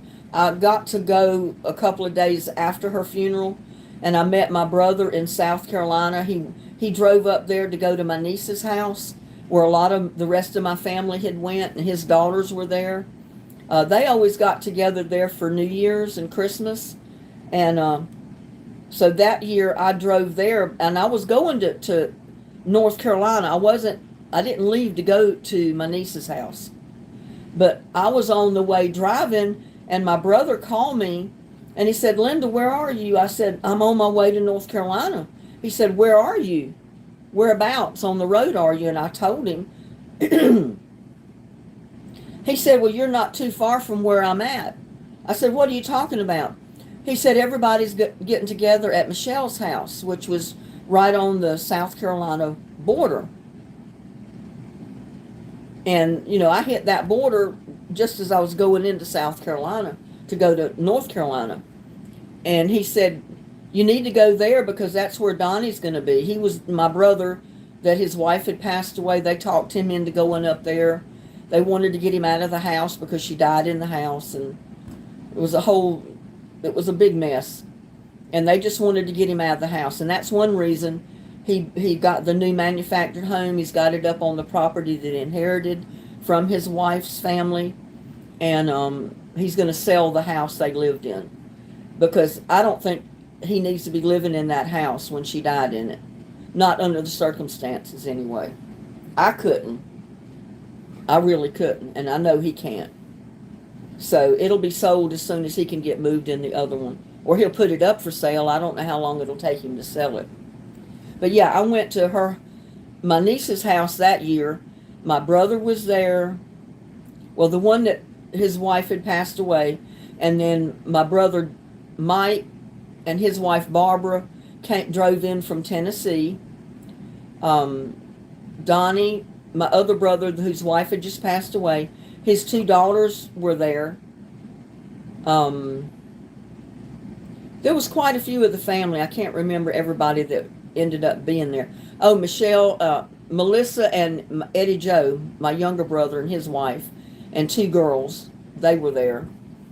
They ended up having to rent a camper because there was not room enough in the house for everybody to sleep. And I told them, I said, well, if I have to, I can sleep in the car. Because I had already, that was the year I built that cot in the back of my car. Because, I get sleepy traveling, it relaxes me.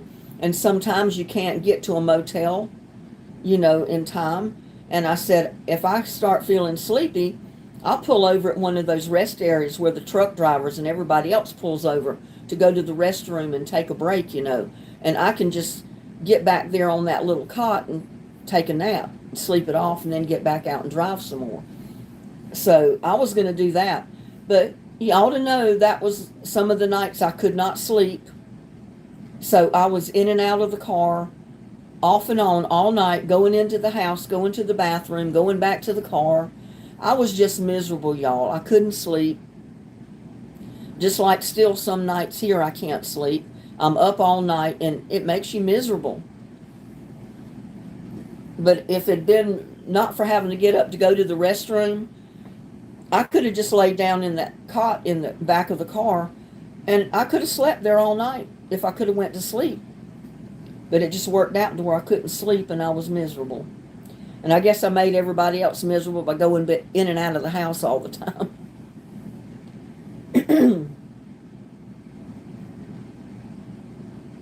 They probably using that part of the pig.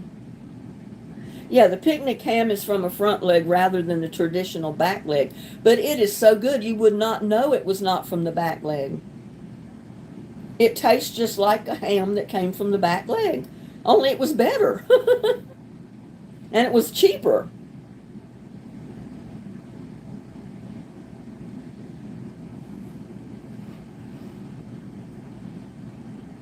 Hi, it was so hot here too. Cindy Powell. Welcome, Cindy.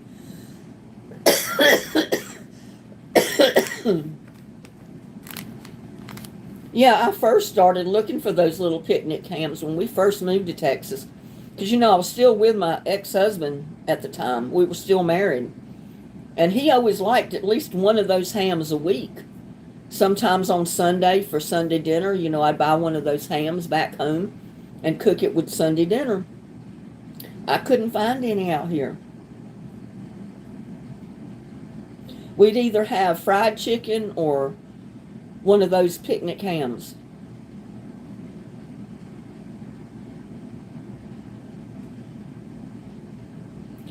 Yeah, that's the difference. The shoulder roast here, they're raw. And I don't want that one. It tastes different. The picnic hams have been smoked. They're already smoked. They're salt cured, they're smoked. They have the best taste in the world. They're as different from a pork shoulder roast as night and day to a picnic ham. They're so different. And I guarantee if you ever bought one of those little picnic hams and cooked it the way I said, the way we always did, and ate it, you would not care if you ever saw a spiral ham again. I guarantee you. Because those little picnic hams taste so good. I'd rather have the picnic ham than one of those spiral hams that are so expensive.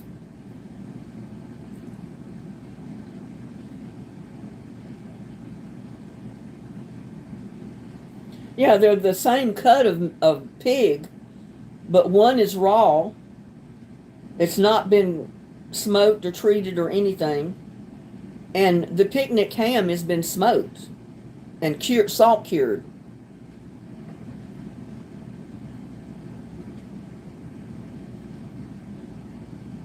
They're salty. The picnic hams are. But once you cook them, like in the pressure cooker, and then you put them in the oven and bake them, a lot of the salt cooks out. They're still plenty salty, don't get me wrong.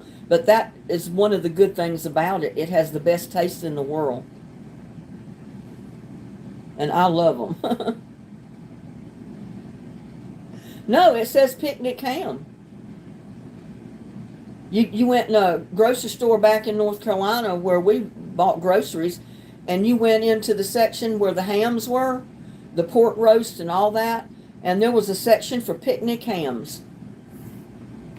That's what they were labeled as, a picnic ham.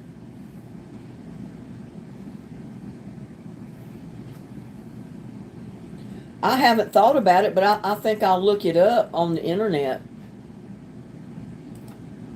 Let me see if I put in picnic ham, what comes up.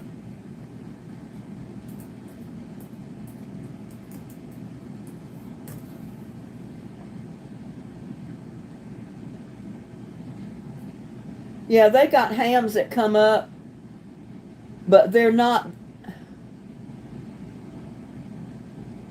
they're like half a hams and stuff.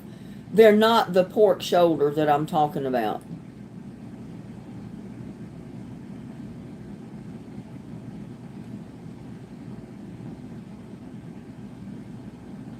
They're like the spiral hams that come up when you put that in.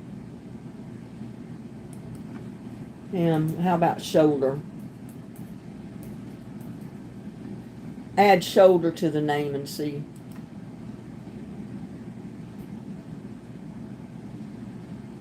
Oh my God. Woo! You know how much the first one says it cost? There's 5 different picnic ham shoulders that come up. The first one is $1,000. And it's sold at Esty. The second one, pork picnic shoulder, is $120. The third one, Corncrest Farm picnic ham, but that's not the right ham. It's $33.45. Smith Mill picnic ham is $181. Entree Heritage is $178. Oh my God, those little picnic hams have sure changed.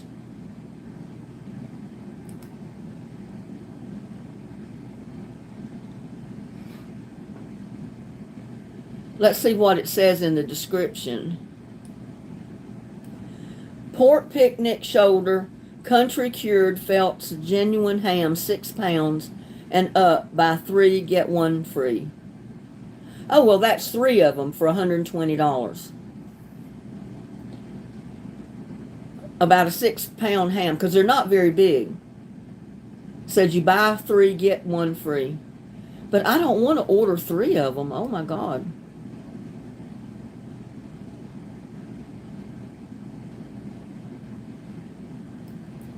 See, they say these are delicacies.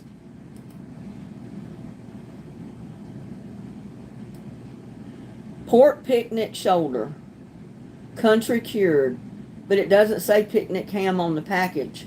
Yeah, it does. Picnic shoulder, it says. It says, indulge in the savory flavor of Phelps genuine pork picnic shoulder. This American Samoa-made delicacy is expertly cured with the perfect blend of salt and sodium to produce a delectable treat. The 6-pound meat is ideal for parties and can serve up to 4 people, with each serving at 3 ounces. The pork shoulder has fat content of about 21 to 30%, providing a rich taste that is sure to satisfy your taste buds.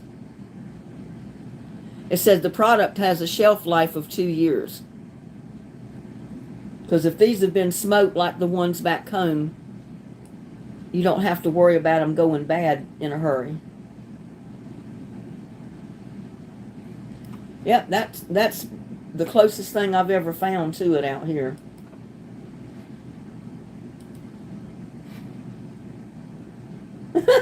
Terry says they can keep the hog meat. Geraldine said, I'm from New York and I'm going to look for it. I can't believe the prices on it, though. Even if you get 3 and get 1 free, $120. That's a lot of money for those little hams. I mean, they were pretty cheap back when we bought them years ago. That's why I think everybody got them. They were cheap. They were better than the bigger hams. I can't remember how much we used to pay for those little hams. It wasn't much.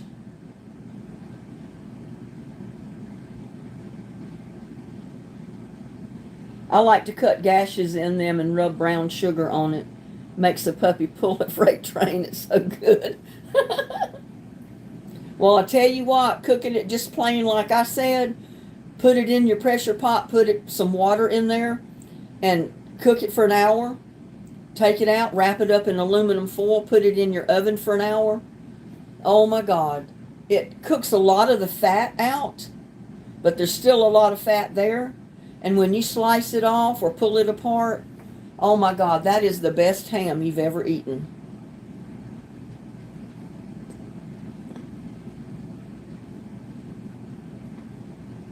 But, you know, I'm 1,200 miles away from where I used to get that stuff. I'm 1,200 miles away from where I used to get salt pork or fatback.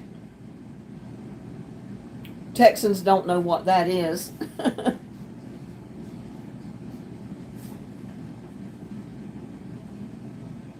Just about have to buy a smoker in Boston Butt and make your own picnic ham.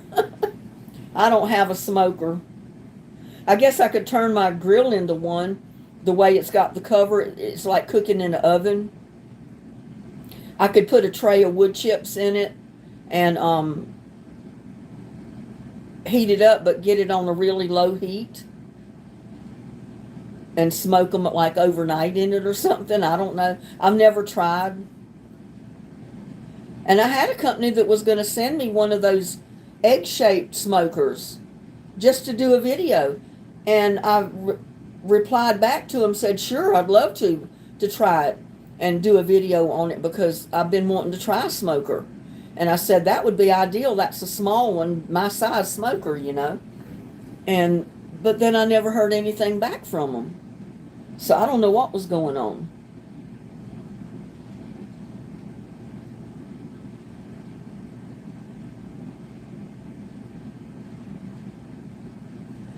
Walmart has bone-in picnic hams for $2.14 a pound. Yeah, but are they the hams or the shoulder ham, the picnic shoulder? I don't think they're the same as what we always got.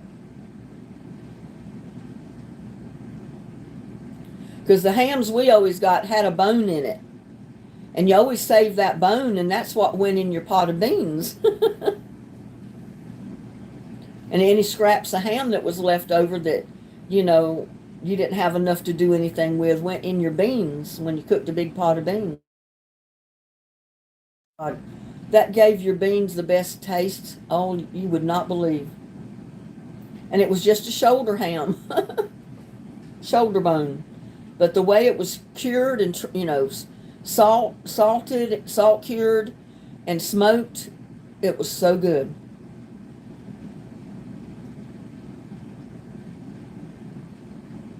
I'd want the one with the bone in. $2.14 a pound. Well, that's not too bad if it's just a 6-pound ham, but those are probably gigantic hams you're talking about, because they're probably not the shoulder picnic ham.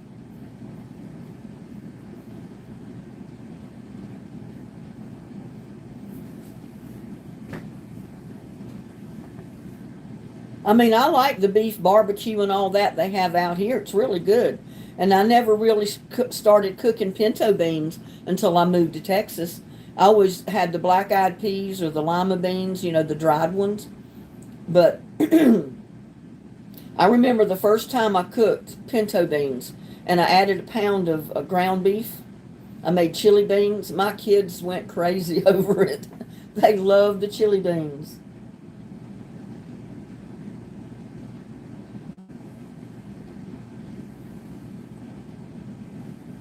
I'll have to check out Walmart, but maybe because I didn't see packaging like I used to see the picnic hams in, maybe I didn't see the ones you're talking about. But I'm probably pretty sure those are hams. They're not the picnic shoulder hams that we always got. I mean, they could be, but because it seemed like we only paid $5 or $6 for the whole thing. It was really cheap, but it was so good.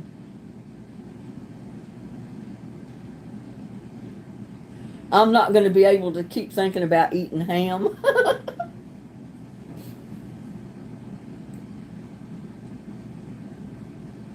You like the hams are about the size of Maxine's butt cheek? Well, I don't know what size that is, Terry. Maybe I don't want to know.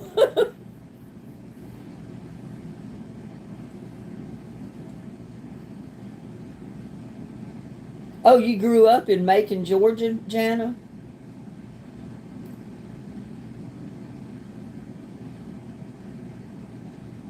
You probably told me that one time before and I forgot about it. Just the right size, Terry said. Evidently.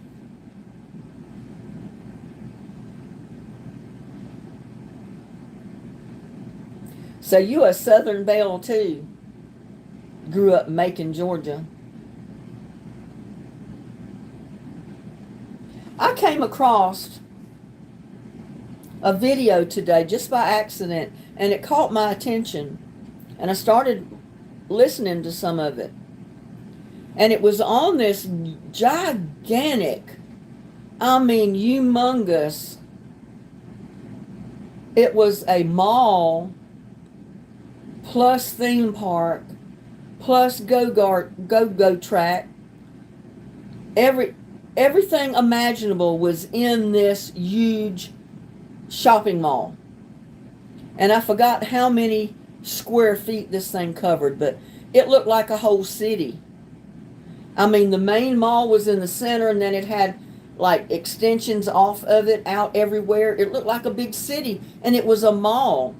And they said you could go in that mall and spend the day and never see everything in there. And you would never have to leave for anything. Everything that you could ever want, see, or do was in that mall. And I thought the only place that had one like that was Minnesota. A friend of mine said they used to love to go to the one in Minnesota because it had a water park and everything inside the mall. And I never dreamed New York. Syracuse, New York is where it's at. And I can't think of the name of the park. But it's the biggest theme park and mall, shopping mall, probably in the whole United States. Maybe even the world, I don't know.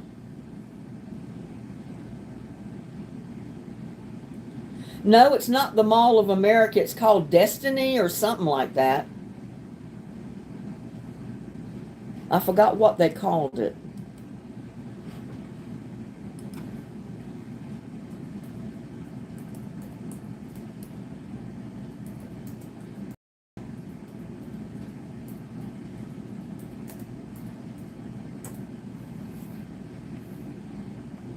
It's Destiny USA.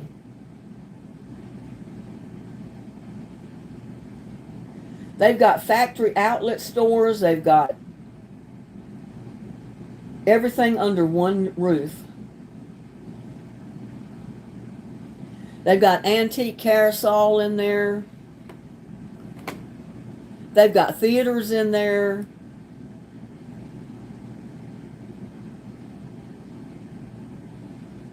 I was looking to see if it told how big it was.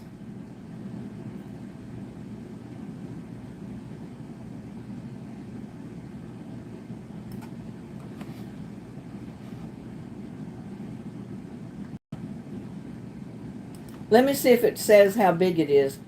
It was some outrageous square footage. No, it doesn't say. But on that video that caught my attention, it told what the square footage on it was.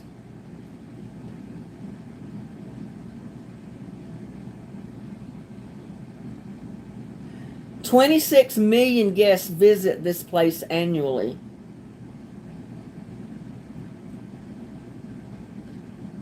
And it attracts tourists from all over 50 states. It's open Monday through Saturday, 11 a.m. to 7 p.m., Sunday, 11 a.m. to 6 p.m. Why don't they give the footage of it? I want to know how big it is.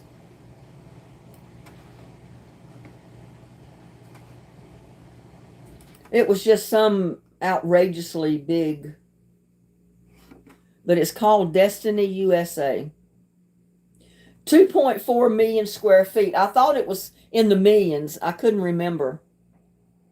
But that is a big place. And it showed an aerial view of the whole place. And it looked like a city down there. It didn't look like one building, a mall. It looked like a whole city. Because there was so many attachments to it and parking lot areas. And oh, it was unreal.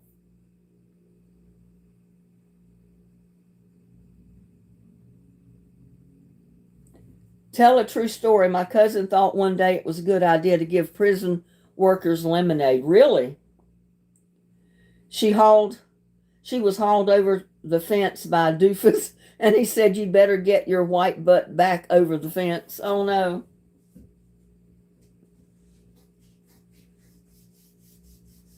What made her ever decide to give prison workers lemonade? Or whatever made her decide that that was a good idea to do that.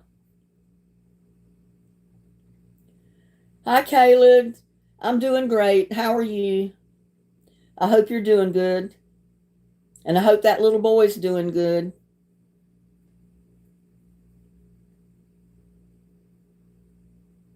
She was a renegade. Sounds like it. But 2.4 million square feet. That is big.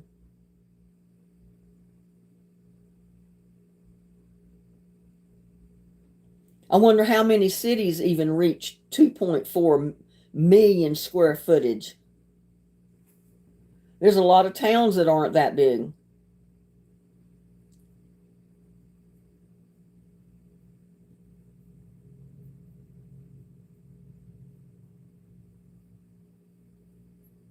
Really, the Mall of America is 5.6 million square feet. Where is the Mall of America, Tamara? I don't know what that one in Minnesota is called, but a friend of mine, they moved there and lived there for a while, and then later they moved back here. And she was telling me they'd love to go to that mall. It was so big, and it had that huge water park inside. Bloomington, Minnesota. Maybe that's the one she was talking about. That it was supposed to be the biggest one in the world or the United States or something. But I never knew it was 5.6 million square feet. Yeah, that's got the Syracuse one just knocked out of the water, but even 2.4 million square foot is a big mall. That one in Minnesota has got everything. I mean, I could see where you could go in there and spend the day and not see everything and not do everything. You can shop, you can go see a show, you can go see a movie, you can ride bumper cars, go swimming in the water park.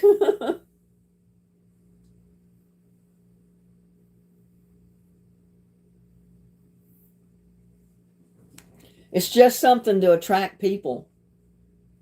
Everything's under one roof.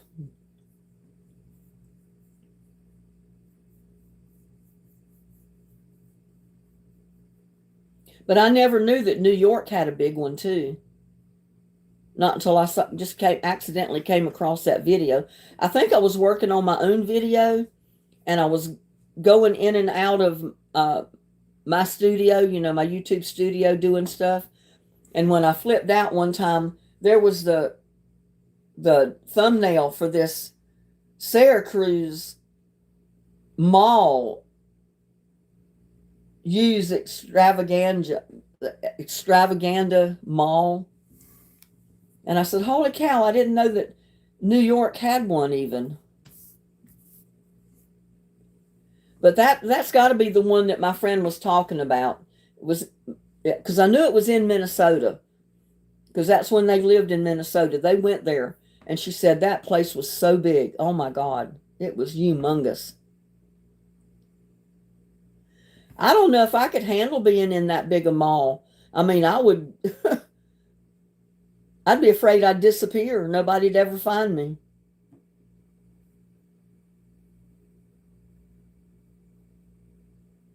I don't remember the town they lived in, so it must have been somewhere fairly close to Bloomington. Otherwise, they just made a trip to there to go to it. But her husband moved there for the job after they were married, because he was working with the nuclear power plant at Comanche Peak here, and then he was transferred, and they sent him to Minnesota. So they lived up there for a couple of years and then moved back to Granbury. They ended up divorced. And now she lives somewhere like northeast of Fort Worth and Dallas. I don't remember the name of the town that she moved to. But she has like a bed and breakfast place, or it's not a hotel, it's more like a bed and breakfast type situation.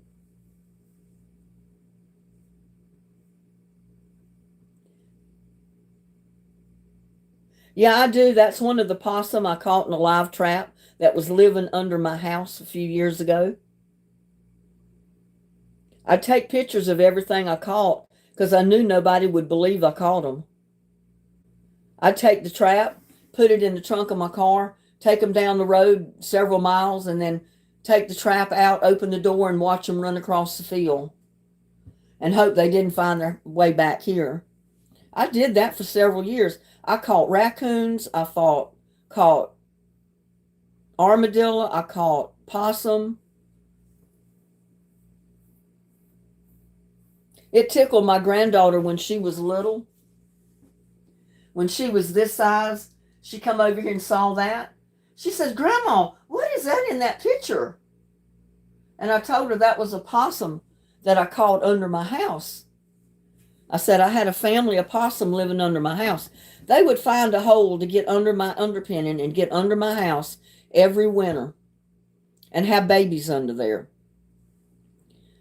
So I finally went to Farm and Ranch, and I asked them, what is the best way to get rid of a possum?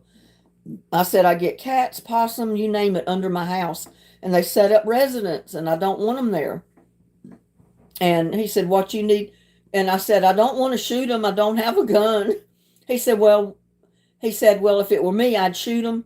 But you, he said, no, I wouldn't advise you to shoot them. You need a live trap. So that day, he sold me a live trap. And I still have it. But I had to put that trap out every single year, about the fall of the year, because I kept getting possums under the house. And like I said, raccoons, I had not so much armadillos would get in there, but sometimes I would catch an armadillo in the trap. And I baited it with sardines. They couldn't resist sardines.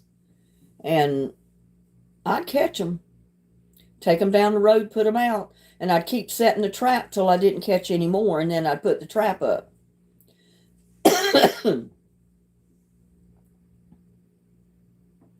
And then I'd have to set it back out the next year, about the same time of year.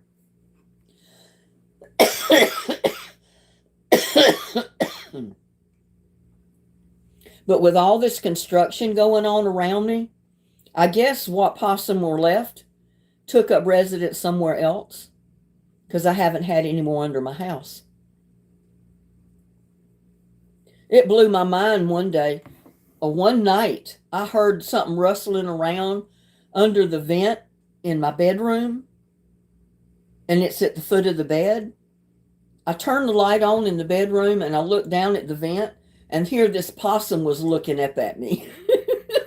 His little eyes shining in the light, looking up through that grate at me. I said, oh my God. Thank God he couldn't get the grate cover off and come in the house, because that's what he was trying to do. But I started setting the live trap when I saw him, and I caught him. It wasn't a couple of nights, but I caught him. I got rid of him. And then there was a real skinny kid that used to live out here, Dennis. He was about 15, 16 years old. And this one was still married, I think, or it was right after we were divorced. But he went under there. I paid him to go under there, and he reconnected the ductwork, because evidently the animals had pulled it loose, and they were coming up, trying to come through the grate on the floor. And he reconnected all that, so I don't think any of the animals can get up in the air duct anymore to come up through the vent. But they can still get under the house. But I went around my underpinning, and I barricaded. I made sure there was no place whatsoever an animal could get under my house. Whether it be boulders, rocks, you name it, I barricaded the whole thing all the way around. And so far, I've not seen any more. I mean, I've seen possum, and I've seen raccoons come up on the porch at night when I used to feed the cats outside. They realized I had cat food out there, and they'd come at night to eat the cat food that the cats didn't eat. Because, I've turned the porch on several times, the porch light, and looked out the door window, and I could see them. And I took a video of them one time and even posted it on YouTube. But after that, I quit feeding the cat outside. And now with just Lucky here, he comes in the house. He eats his breakfast in the house. If he's in all day long, he eats off and on all day long in the house. And then if he wants to go out, I let him go out. And then whenever he wants to come back in, he comes back in. And if he's hungry, he'll go eat. But I don't put his food outside anymore. I keep a bowl of water out there for him, but I don't put food out there anymore. I said I don't need to be attracting any of these varmints. Oh no, she had a rodent in her toilet? How in the world did they get in her toilet, Jana? I don't think I want any possum stew. I don't want any more coon hash either, not if I got to dress out the raccoon. I mean, I've eaten raccoon. I've eaten coon hash before, and it was good. But my dad had got the raccoon and skinned it out and brought it home and had Mom cook it, and she made coon hash. It was pretty good. Yeah, it was. They found there was a warm space under the house, and they could stay warm and have their babies in the wintertime. And they congregated under my house. I had a whole family of possum living under there. I had cats going under there having kittens. And I said, man, this has got to stop. All right, Tamara. Oh, my goodness, we've been on here for over 2 hours. I guess it is time for you to say goodnight. I know it's Friday night, but still some of us have to get up in the morning. I mean, I can sleep until I don't just want to get up or post my video, but since I don't punch a time clock anymore, that's one of the benefits of being retired, y'all. That's one of the benefits of being a senior citizen. You don't have to punch a time clock anymore.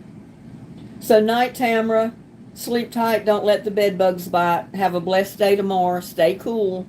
And I'll see you next time. And I'm getting ready to get off of here too. Look in the toilet before you go. Well, I've seen these videos, and movies where snakes get up in the toilet. And that kind of scared me. I'd always look down in the toilet, before I'd sit down, because I wanted to make sure there was nothing in there. Especially a scorpion. But I've never seen a scorpion or anything in the toilet. Except water. But they've come up the drain pipes and get in the sink and the bathtub. The scorpions have. But that's the only thing I've seen come up and get in the house. D. Steele. Hey, Linda, this is Dana in Arkansas. Mom and I managed to catch you live. She wanted me to tell you the largest Bucky's ever built so far opens about 15 minutes from us on Monday. Wow, that must be a humongous Buc-ee's. The only Buc-ee's I've ever been to, I went to with my son. He took me for a drive in his Corvette after he bought it when I went over there, and he went to Buc-ee's that's closest to his house, where he said he usually stops going to work in the morning to get gas. I thought to myself, oh my God, this place is big. I can't believe how big this gas station is. He says, Mom, it's like a shopping mall. Only it's got millions of gas pumps. I said, yeah, because there was gas pumps everywhere. And there was lines of cars to those gas pumps too. I've eaten squirrel, but I'm not going to kill squirrels to cook them. I got squirrels in my yard that get in my bird feeders all the time. I used to grease the pole so they couldn't climb it. And then they realized the big ones, the big squirrels, they can jump high enough that they can jump up and grab onto the bird feeder. And they'll spin around for a little bit, but finally it'll slow down and they'll hang there and they'll eat all the bird food they want. I ran one off of it yesterday. He was hanging on the bird feeder up there eating the seed. Well, I don't have any rats coming up in my sewage here. I've had scorpions get in the sewage line and come up, but not in the commode. They've come up in the drain pipe in the sink. You know, when there was no water running down through it, they'll come up. I guess they find a crack in the septic system, and they get into the pipe and they crawl up into the sink. I haven't seen any lately, but about 3 or 4 months ago, I was seeing, you know, I videoed them. I took pictures of them and I showed them where they were getting in my sink, my kitchen sink. And the good thing about it, they get in the kitchen sink, they can't climb out of it. They can't get traction on porcelain or the stainless steel to come up the side of it. So you know they're going to stay in the sink. But sometimes I've gotten little scorpions in the house. I don't know how they come in, some hole from outside.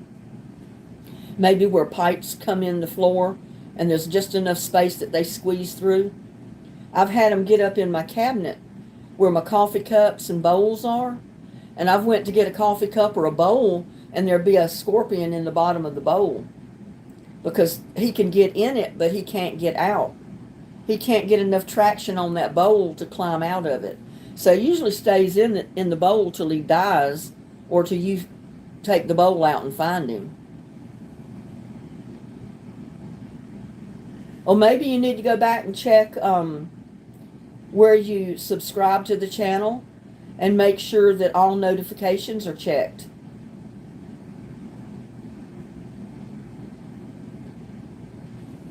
If you don't get notified of a live or a video being posted. I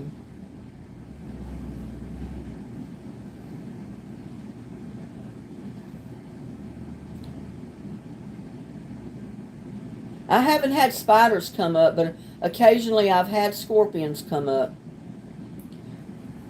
But thank goodness they can't get out of the bathtub and they can't get out of the sink. They get in the cabinet and they get in the coffee bowl or coffee cup or a bowl. They can't get out of that. But the problem I have with them is if they crawl in where the pipes come into the house, they come through there, they can go anywhere in the house they want to go. And that's why I stepped on one night getting out of the bed. He was on the floor and I stepped on him. And of course he stung me. Oh my God, that was like a hot dagger being stuck up the heel of my foot all the way up to my knee. It hurt so bad. And it made me jittery and all that kind of stuff, weak feeling for 2 weeks. And I was still married at the time, and I told my husband, he was in the bed, I said, I just got stung by a scorpion. Oh, you'll be all right. I said, it hurts, it burns. He said, you'll be all right. Get back in bed and go to sleep. I said, I can't go to sleep. It hurts too bad. He said, well, you'll be all right. I could have died. He didn't know how allergic I was to that venom. But yeah, I had the jitters and felt not really good for 2 weeks over that scorpion sting. But I finally, after about 2 weeks, it started getting out of my system, and I started feeling all right. But you know how you feel when you maybe are coming down with something or just getting over a really bad case of flu? How tired you feel and kind of shaky and jittery? That's how I felt for 2 weeks. I mean, I just felt like I had the shakes, the jitters. I was so weak, I didn't feel like doing anything. I could put screen up all around this house, and the one place that I didn't think to put it, they would come in.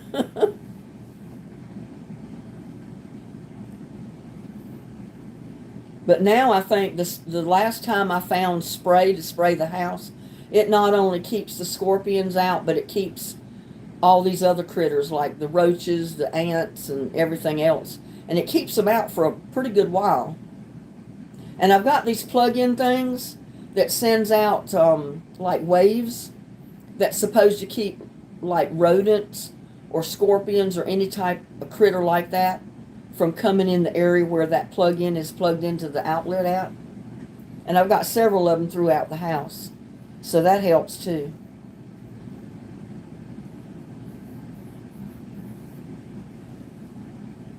Well, y'all, I said we've been on here for almost 2.5 hours. I guess I ought to wind this live up. But I have so much fun chatting with y'all. And I learned so much from everybody, and I hope you learn a little bit from me.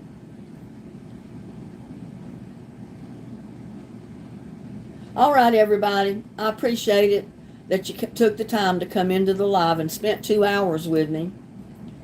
I hope you've enjoyed it like I have. And that's okay, D Steele. Maybe next time you'll be in there a little earlier. But yeah, I appreciate each and every one of you taking the time to come into the live and chatting with us. I've enjoyed it. Hope you have. Y'all sleep tight. Don't let the bed bugs bite. Stay cool tomorrow wherever you're at, because it's hot everywhere right now. And have a good day, and I'll see you next time. Love y'all. Bye.